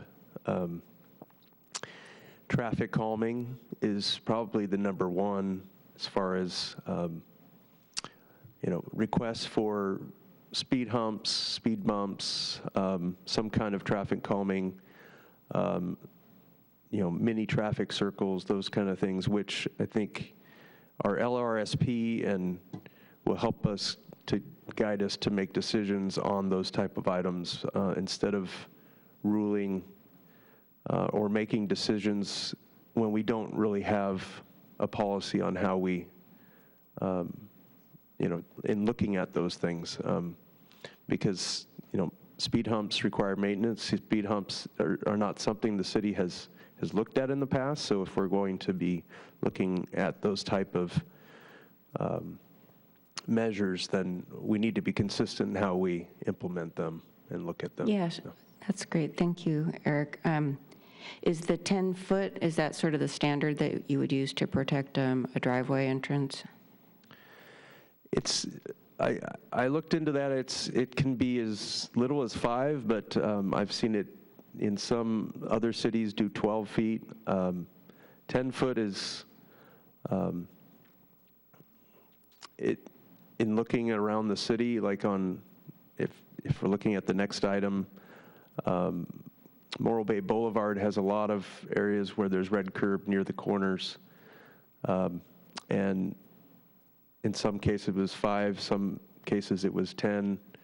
And I think that's seemed to be to provide adequate line of sight. I mean, there's other concerns at this property with, the hedge that's there in the corner at the right, that needs to be maintained at a certain height to keep a good line of sight as well. But, so yeah, I don't know if that answers the question. Are the other properties you've looked at residential or commercial? Mostly commercial. I mean, this really is entering into a residential off of, Main Street. So I think when you go into the residential, it's a little bit different how you would attack these type of situations. My thought with commercial would be that it might be a one-time visitor versus a residential where the visitor is a regular user and would have knowledge of the accessibility and line of sight. So I think there's a difference between the two. I think the issue, I like those cars doing 45 through that intersection. It's just, I mean, they haul. They're coming off Highway 1, and they do not slow down until they have to. I'm curious too, has there been any accidents there that we know of ever? I didn't find record of any accidents at that location, but Because I would think more of the intersection down by the light is probably the more dangerous, but I've never heard of anything right there. And is there adequate parking for the apartment?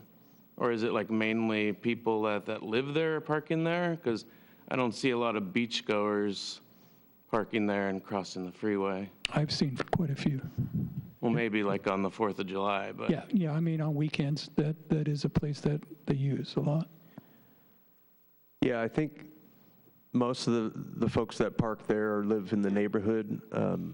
I checked with planning as far as is there any mandatory on-street parking as far as part of that development, and there was none. It was all on-site parking, so it would be probably visitors for that complex and neighbors that live across the street or on the block somewhere. So, but I have seen, when it's usually for holidays or parts of the year when it's more attractive to go to the beach, that the overflow would come over to that side of the freeway because people do want to tend to park on Beachcomber and don't want to have to walk. So.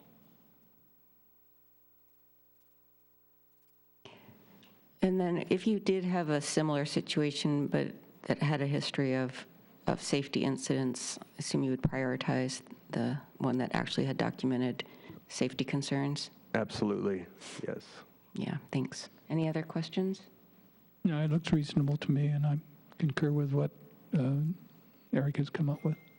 Do we have anyone from the public that would like to comment at this time?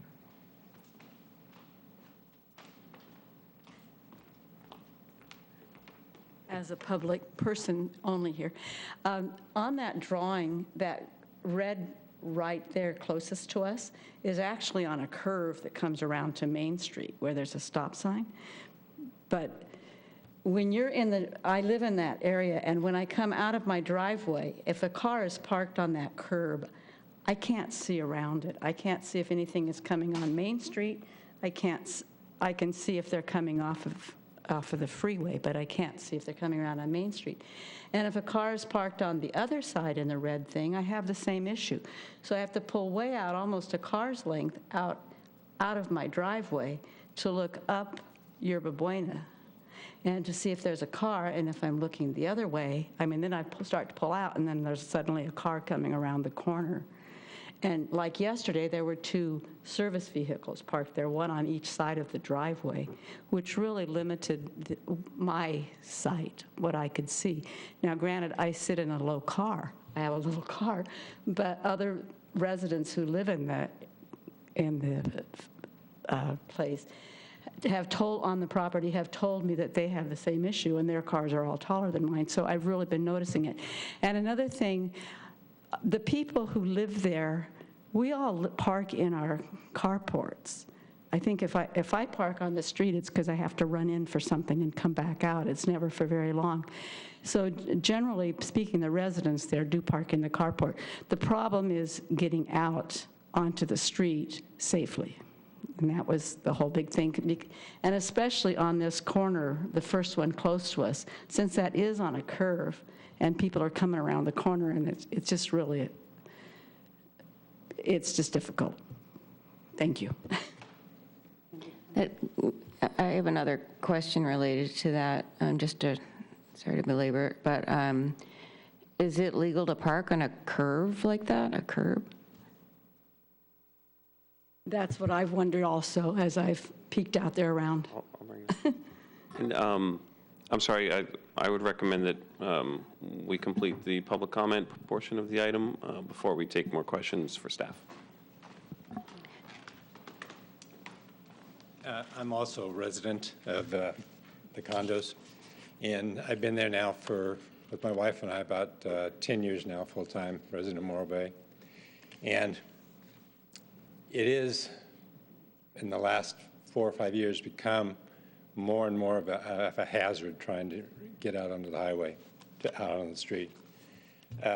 Traffic has increased considerably over the years. Of course, summertime, and most weekends, there's considerable more traffic on this road. The other problem is when we come out of our driveway, we're at a little bit of a slant coming up to get to the curb, but definitely looking east, it's extremely difficult to see around a small vehicle, but a truck, pickup truck or anything like that, it's definitely a hazard. So you have to inch your way out to see what's coming. The other problem is the speed of the vehicles coming down Yerba Buena, especially when the light changes at that intersection, they tend to pick up their speed to try to make the light. And so this adds an additional danger to it. Plus, you have the cars coming around on Main Street, turning, going up Yerba Buena, and at the same time, you have vehicles coming off of Highway 1, coming up Yerba Buena. Additional problem is the vehicles stopping to go across Highway 1, when the signal's red, they sometimes back up into the intersection there. So the cars coming off that have to swerve around them and then come up Yerba Buena. So I feel it's definitely a hazard for us when we're pulling out of that, and it's just an accident waiting to happen because the traffic has continued to become heavier and heavier. Also, you didn't mention people not stopping at the stop sign on Main Street. I've seen that happen enough. That happens also. It's not an ideal intersection. Okay. Thank you.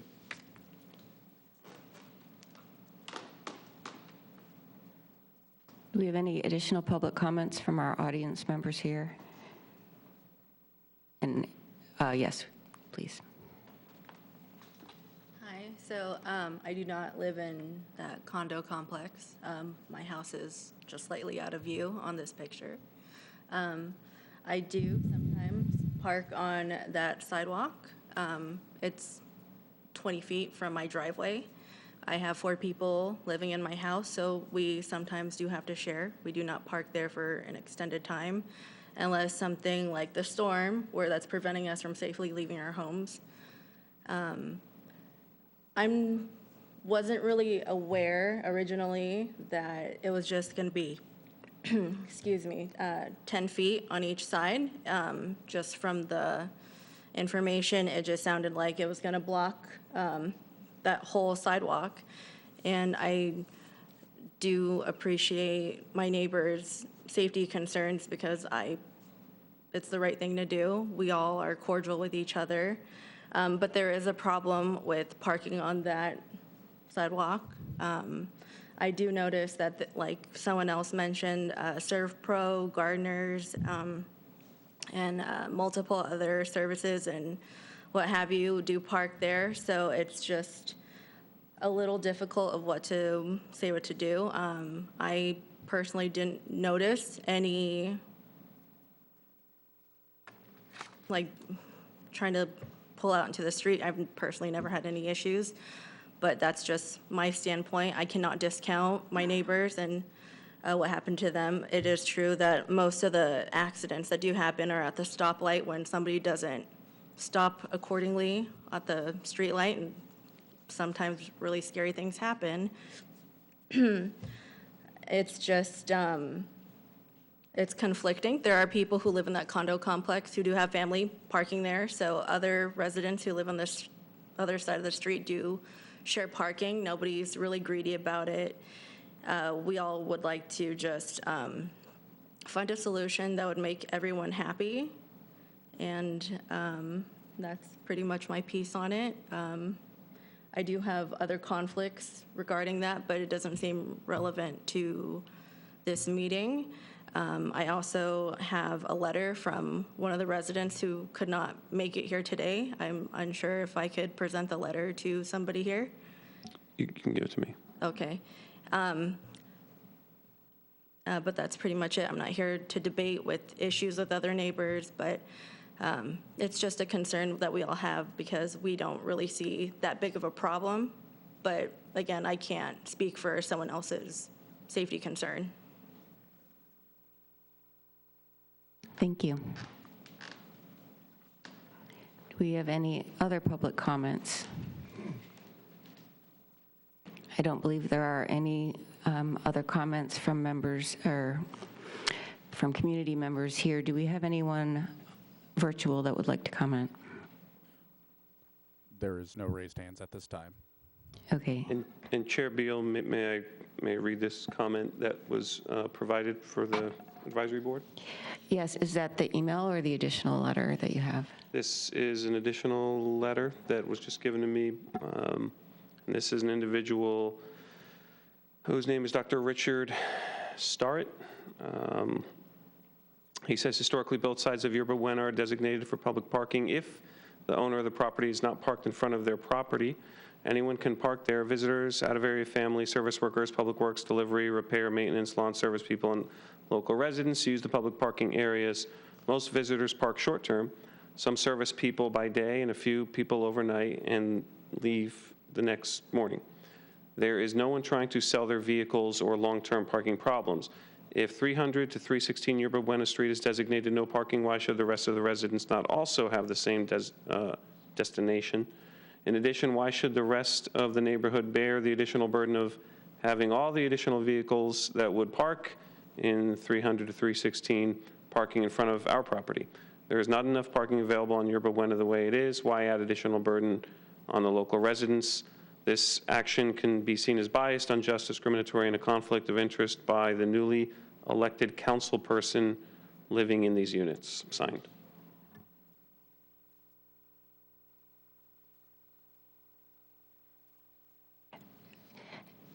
And Mr. Kolek, I would note that we did receive another comment via email. Would that be part of our record already? Do we need to address that? Thank you for the question, Chair Beal. If that was added to the the advisory board correspondence, then no, because that information is public. That letter is public already, and I'm getting a head nod from Janine that yes, it is included in the correspondence, which is included in the agenda packet. Okay. Was there any other public comment? I believe, I just want to verify there was no one virtual. Correct. There are no raised hands at this time. Okay. Any further questions from the board? Just one more.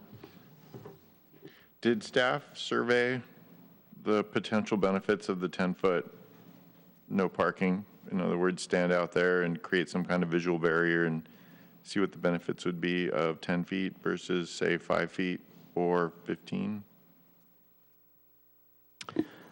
No, we did not do an actual in-the-field assessment of that. I think the intent with 10 feet, it was kind of a minimum to see if that provides added line of sight for folks coming out. We do realize that parking is a great concern in the neighborhood. I did receive several calls about that, so I think our thought was to keep it to a minimum as far as elimination of parking, but yet, in my opinion, the 5 feet just didn't seem like it would provide enough line of sight. And I would add that there's sort of a level of effort question on some of these items that come to us. There are certainly some parking questions that might require in-depth study and possibly engineering. This feels a bit more like a field call, and when coupled with public input, a call that we can make just based on some sort of reasonable standard. And I say that because it probably would not be possible for the staff to complete an in-depth analysis of every item, just because we don't have the capacity or the resources to do that. So there will be these sorts of items where, if they're relatively minor alterations or simple, such as 10-foot red curb, we'll just make a call. The concern of speed on Yerba Buena caught my ear, and I wonder if the suggestion has been entertained that a crosswalk across Yerba Buena parallel to Main Street might slow down traffic a bit through there. That is a great point. There is a Caltrans pavement rehab project for Highway 1 where they will be upgrading ADA facilities at the corners. And I think that would be an opportune time for the city to also do, to come over to Main Street and they have extended that. If we have requests or if we have added work that we could essentially put it in their contract, we would be responsible for paying for it, but we could get the advantage of a large project, the pricing to put in curb ramps and potentially even stripe, crosswalks at that intersection, because there is no sidewalk on that stretch of Main. It terminates just to the south. So we do have a goal of infilling gaps where there are gaps in walkable surfaces, so sidewalks and certainly crosswalks, because of the draw to the beach and for the neighborhood, for folks to get safely there is of concern. As you noted, the Caltrans project coming would be refreshing the crosswalk that's on the northerly side of the Yerba Buena crossing of Highway 1. So getting pedestrians across Yerba Buena before they even get to Highway 1 might be a benefit for the pedestrian safety. Yes, so we had requested to Caltrans to put in high visibility crosswalks there. Currently, it's a standard crosswalk, which is basically the two lines, and the high vis would have more of a ladder style or a continental style. But we would expand and look at, making connectivity to the sidewalk, and if there are curb ramps installed, then it would make sense at that point to put a crosswalk in. Eric, just one final question. One of the public commenters mentioned that parking might be obscured by service vehicles or larger truck vehicles. Do we know if that complex provides parking for entities that come to provide services at that location. In other words, if their trucks are blocking their own view, maybe there's something they can do to reduce that issue.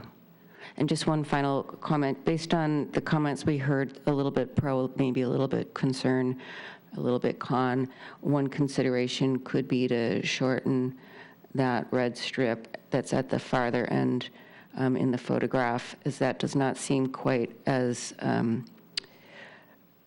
much of a safety issue, whereas you can see with the part where the street is actually curved around, that seems reasonable to restrict parking there. So to answer your question about service vehicles, I don't believe there's parking on site that would be available for service vehicles to the complex. I would imagine it's just the carports and that's it. So any service vehicles would have to park on the street.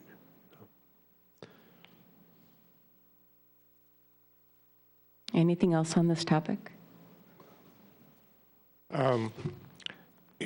It strikes me that the red stripe is 10 feet. Doesn't seem at all arbitrary. On the contrary, it seems like it's relying on professional experience. I could summarize the people that I've heard so far as opposed to it. It basically centers on one of convenience and a kind of a sense of fair access to public space. But I really think that it gets trumped by a concern for physical safety, and I think there's been an adequate demonstration that there's some risk to personal safety here, so I have no problem with making either side of the curb red.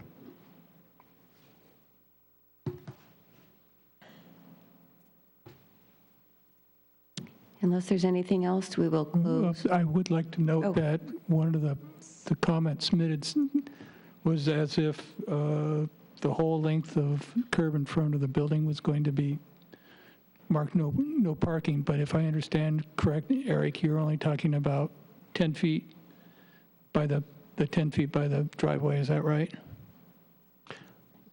Yes, that's correct. It'd be 10 feet to the west of the driveway and 10 feet to the east. So if my eye tells me right, there's probably about 100 feet from the driveway to the property line of that condo, which would normally be 5 parking spaces, maybe 4, and taking 10 feet and assuming that there's another 5 feet between the end of the parking and the next driveway, they're not losing a parking space, so they should be considered whole parking. Yeah, for typical parking spaces, they're 20 feet in length, so, I mean, this could be 2 small vehicles or 1 large vehicle if you were looking at how much parking has been eliminated. But we're talking a 10-foot, so we don't let cars park in front of driveways anyway, so.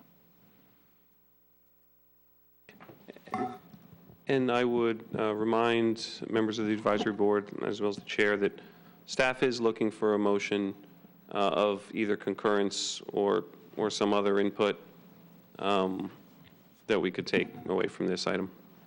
I move to concur with the recommendation for the 10 feet of no parking on either side of the driveway. I second that.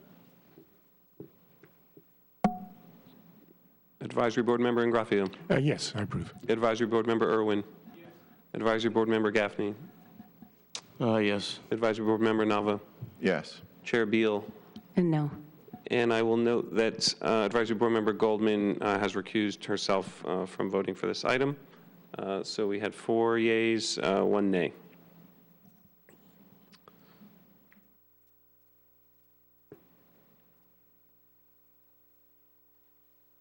And 1 recusal. So now we will move on to agenda item A6, which is another colored curb issue.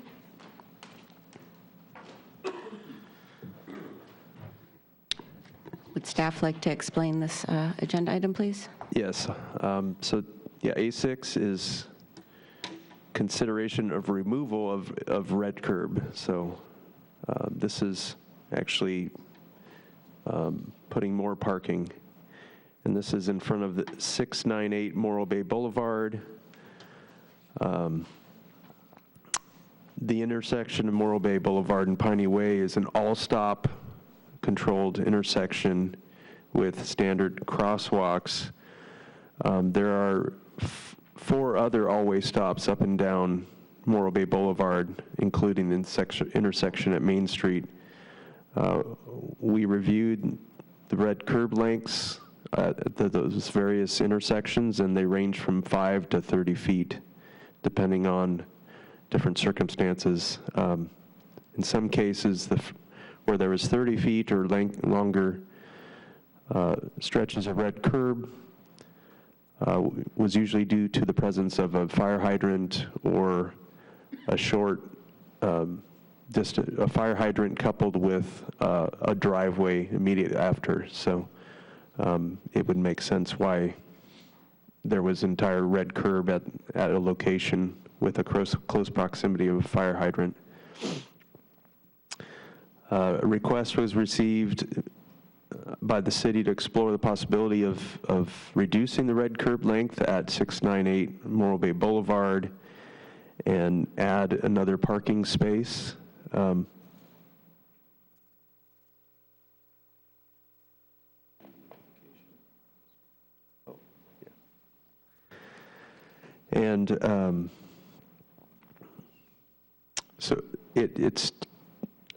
I'm sorry.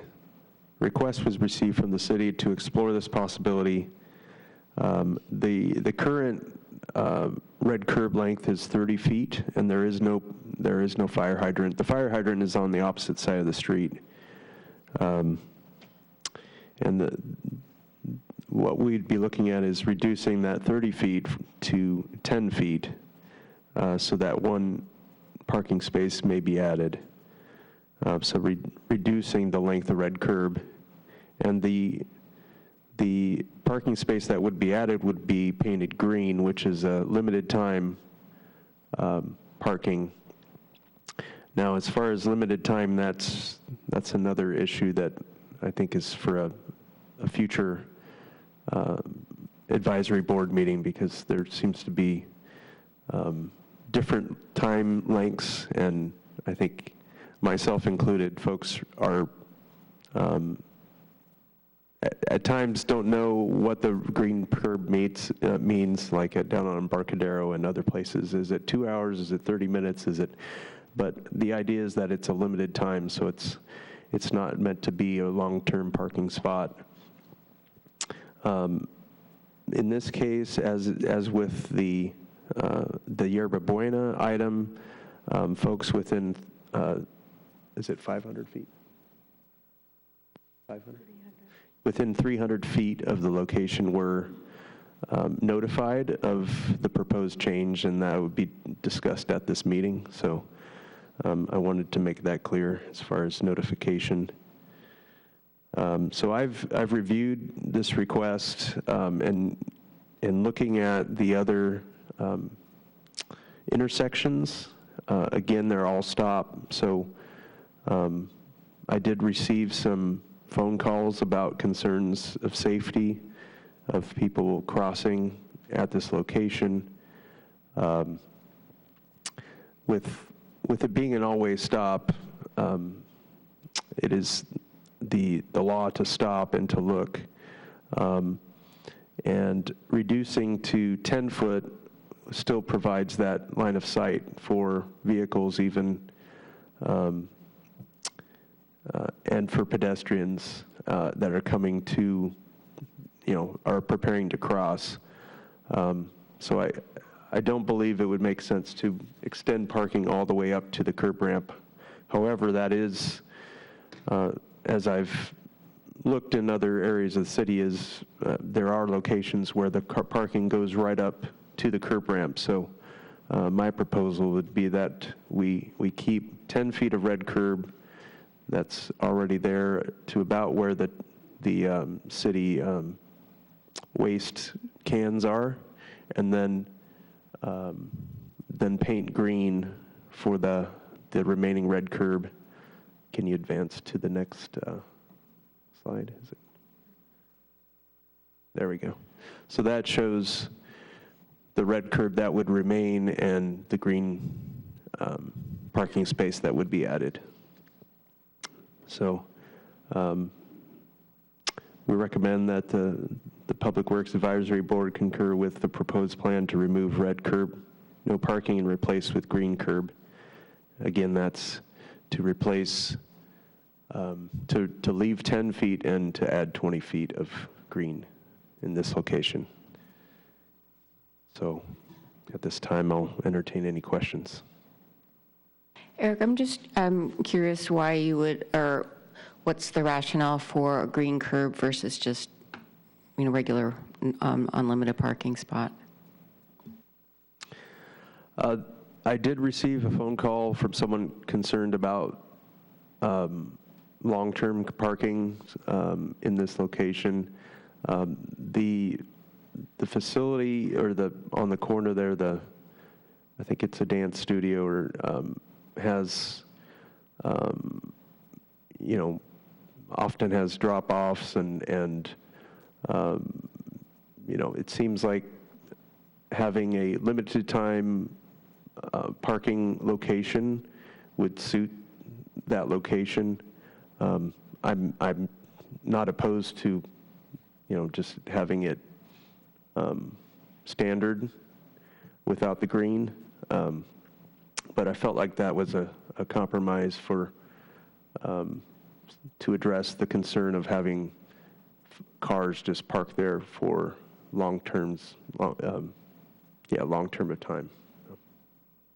With the idea of drop-offs, does the city have any other loading zones that are striped accordingly? This would not be a loading zone. By its being a green curb, it's a limited time parking. Loading zone is typically, for passenger loading, is painted white. There are areas where we do have loading zones. I know down by the Embarcadero there are a few. And then as far as freight unloading, that's a yellow curb. So I don't believe that that would be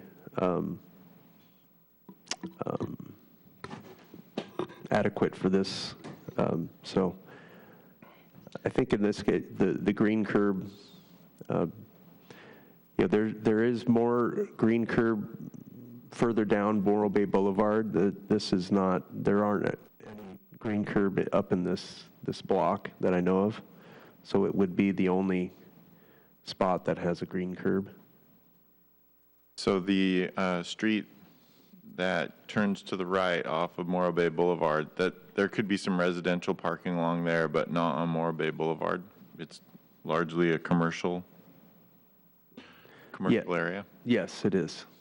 So overnight parking would not necessarily be needed out there on Morro Bay Boulevard. Hence the green curb. Yes, that would be the thought with this, is that it would discourage overnight parking. Would you continue, is there any talk of continuing the green curb all the way to the next driveway? That has not been entertained, but certainly something to consider. The only thing that I'm kind of confused on is people park there right now anyway, and a green curb isn't being enforced anywhere else in the city. So I don't know why we would even think that's necessary right now. Could always paint it green when we do want to enforce that, I would say. I'll jump in on that. It's a good call out. I think from our perspective, the Public Works Department doesn't have control over enforcement. So we're really looking at policy questions related to how we treat parking around the city and what's right. From our standpoint, but also in consideration of the requests that we're receiving. And so I do appreciate that thought, but Still, we have to make a decision here about the request, regardless of, whether or not it will be enforced. I would lean towards more green and not an unpainted curb there. If you're going to mark one spot green, the spot adjacent to it should also be green. If there's no difference between the two. You're talking, excuse me, Robert, do you mean then to make the green go all the way to the driveway down that south of there? Right. Yeah. So that there is one spot that is not different than the other spot. They should be the same. So they'd have two. Is that spot that's left between the green and the driveway, is that long enough to be a parking spot? It is. Yes, it currently is a parking spot, but it's not painted. So Well, that's certainly something we can consider looking at. If we're going to paint this, then be consistent with it at that location. There's often a trailer parked there for days. I walk by there a lot. I was going to make the same comment. I walk by there frequently, and there's very often a utility truck and a trailer attached to that that's there for considerable amounts of time each day and on a regular basis. So, in fairness, it might be nice to have a green curb and makes some threat of enforcement, if not actual enforcement. I'd like to just go back to my comment that, I'm realizing maybe I misspoke. I'm not aware of any parking patrols that the city does. However, if someone were to call in a parking violation, the police department would certainly respond to that and enforce that. So that's obviously a lot easier to do on a green curb than on a curb that's not painted, because I think someone has 72 hours before they have to be removed. Whereas on the green curb, it's what's posted there, and on a red curb, they're not allowed to park there at all. So I just wanted to point that out. So may I ask did this request come from the business owner from the dance studio there? Yes, it did. So there's a concern that they need a place to drop people off and pick people up, is the assumption? It wasn't disclosed what the purpose was. It was just that parking is a problem in the area, and the question was why is there all this red curb? We need more parking in downtown and in front of my business as well. So they just want Just a real quick follow-up, because you're talking about enforcement. Would enforcement of the green curb require the placement of signs indicating the time limit? And if so, is that a Public Works Department issue, or is that an enforcement issue? That is certainly a Public Works Department issue. It's a good question. What I heard from City Engineer Ridio is that how long of a time frame would be posted is something that would require a bit more analysis, and something that we would determine, partially based on the nature of the request, but also to be in conformance with other green curbs around town. We don't want to make up a new, time limit or something like that. So those are the kinds of considerations we'd be looking at. Any further questions from the board? I don't see any further comments. Anyone in the public like to make a comment at this time?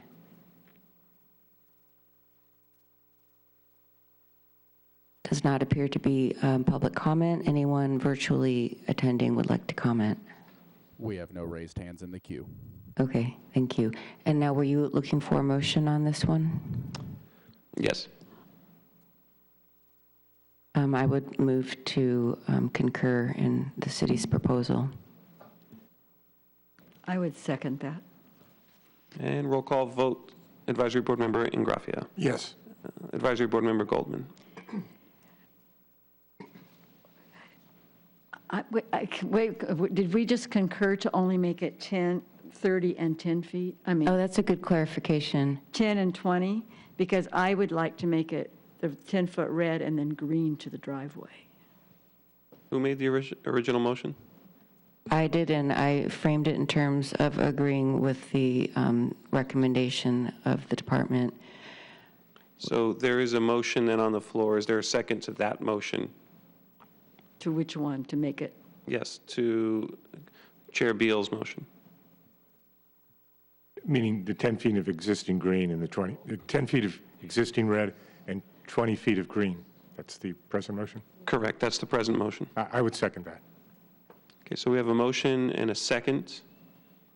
Was anyone suggesting to amend the motion? Yeah, personally, I don't think we need to just paint it white or whatever, so we just have less maintenance at that point there. Just keep the red where you show the red, and it just add another parking space. This is the only thing I would frame as. Are you saying to, can you repeat that?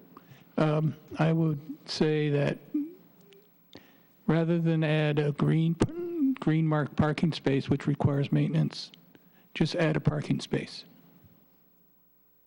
And if Public Works decides that they should be green, we can leave that up to Public Works.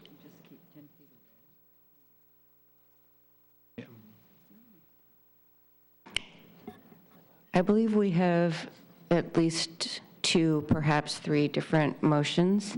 I'm going to begin by withdrawing my original motion to clear the decks a little bit here. Okay. I will second Mr. Irwin's.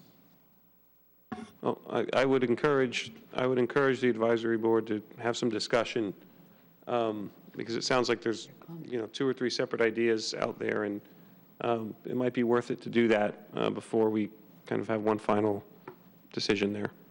Okay. Well, I would just repeat, my recollection is that particular stretch of curb is very often occupied by one vehicle in particular, and I would think that painting it green would discourage that and make it more available to a variety of people wanting to use the space.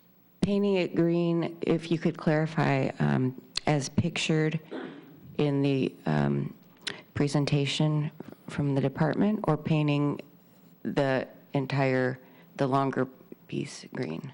I would say painting it green as depicted there, roughly 20 feet. The one parking space. And then Eric, were you saying that that additional space that Robert was talking about is about another 20 feet? Is that correct? Yes, it's another full parking space. Okay. I would amend that I would keep the red where it is, the 10 feet, but make all of the rest green, all the way down to the driveway, only because you were talking about cars parked there, and it would be easier to maybe report them or to have traffic enforcement if it were green. If it's just a regular curb, they have 72 hours that they can park there. Is that right? Yeah, if it's not marked, then the standard municipal code is 72 hours. 72 hours. So it would, in my mind, if you painted it all green, the 10-foot of red and the rest is green, that it would eliminate the issue of somebody parking there overnight or all day. The scenario that we're seeing now could change next month. There could be a new business in there. So it's hard to base a decision on one vehicle. And the bigger picture is, would we be adding more maintenance concerns and more enforcement concerns to a situation that can change next month? Yeah, so could I change my thing? I would say add a parking space and keep the red curb as shown. Add a parking space, and any color of the curb would be up to the Public Works Department to determine. Because it really isn't, it is not important. Yeah, I would like to make a motion that the new motion is maintain the design of 10 feet of red parking, add a parking space, and the type of parking will be left up to the determination of the Public Works Department. I would second that motion. Agreed. This is good. Advisory Board Member Ingraffia. Yes, And Advisory Board Member Goldman. Advisory Board Member Irwin. Yes. Advisory Board Member Gaffney. Yes. And Advisory Board Member Nava. Yes. And Chair Beal. Yes. Thank you. And I just want to say that, this is a learning process for us. These are the first two that we've done. And as we're going through it, I think we're kind of learning things, and we may make adjustments in how we present certain things. So I do appreciate your patience with that. So we are now on to agenda item B, which is future agenda items. We have listed here the Franklin Riley Park Tree Maintenance Plan, Cayucas Morro Bay Bike Path Connector Project, Tree Ordinance Update, Sidewalk Repair Project Presentation.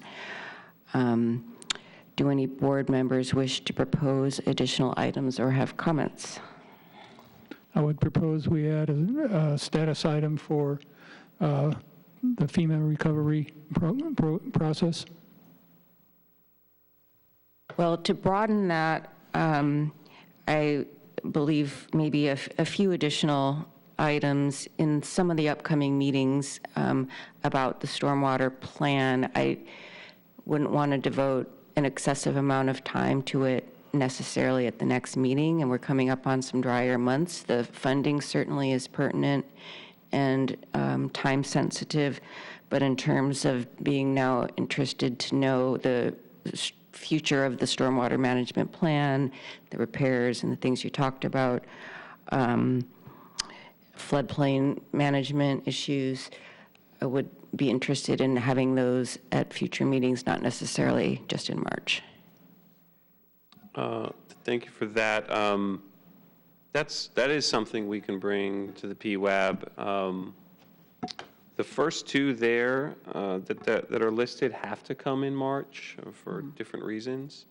And so we'll think about when to place those other two items on the agenda. Anyone else?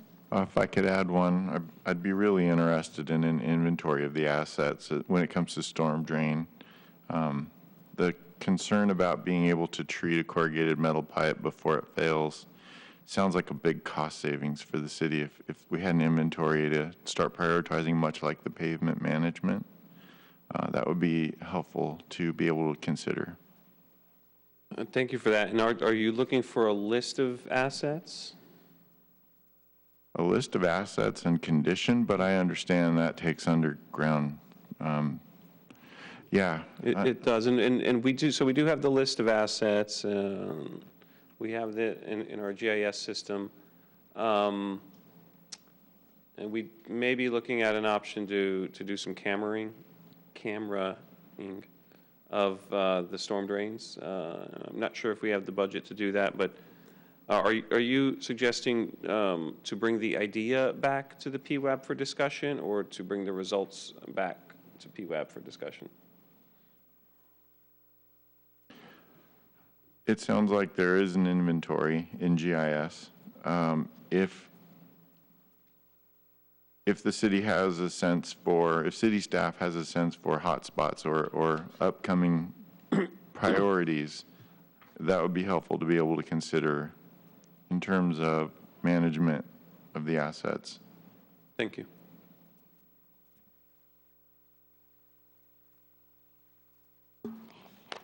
And again, on the stormwater, not necessarily in any near term, but longer term, I'd be interested if there is a possibility to evaluate some larger scale resiliency projects, detention, et cetera, things of that nature. Certainly something we can look at.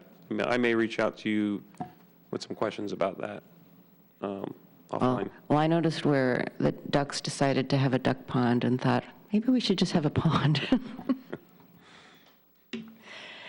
And with that, unless anyone has anything further, I would like to thank everyone for their participation today, members of the public and the board, and thank Public Works for their excellent presentations as usual. And also thanks to our audio-visual team's support. And the meeting is now adjourned. Thank you.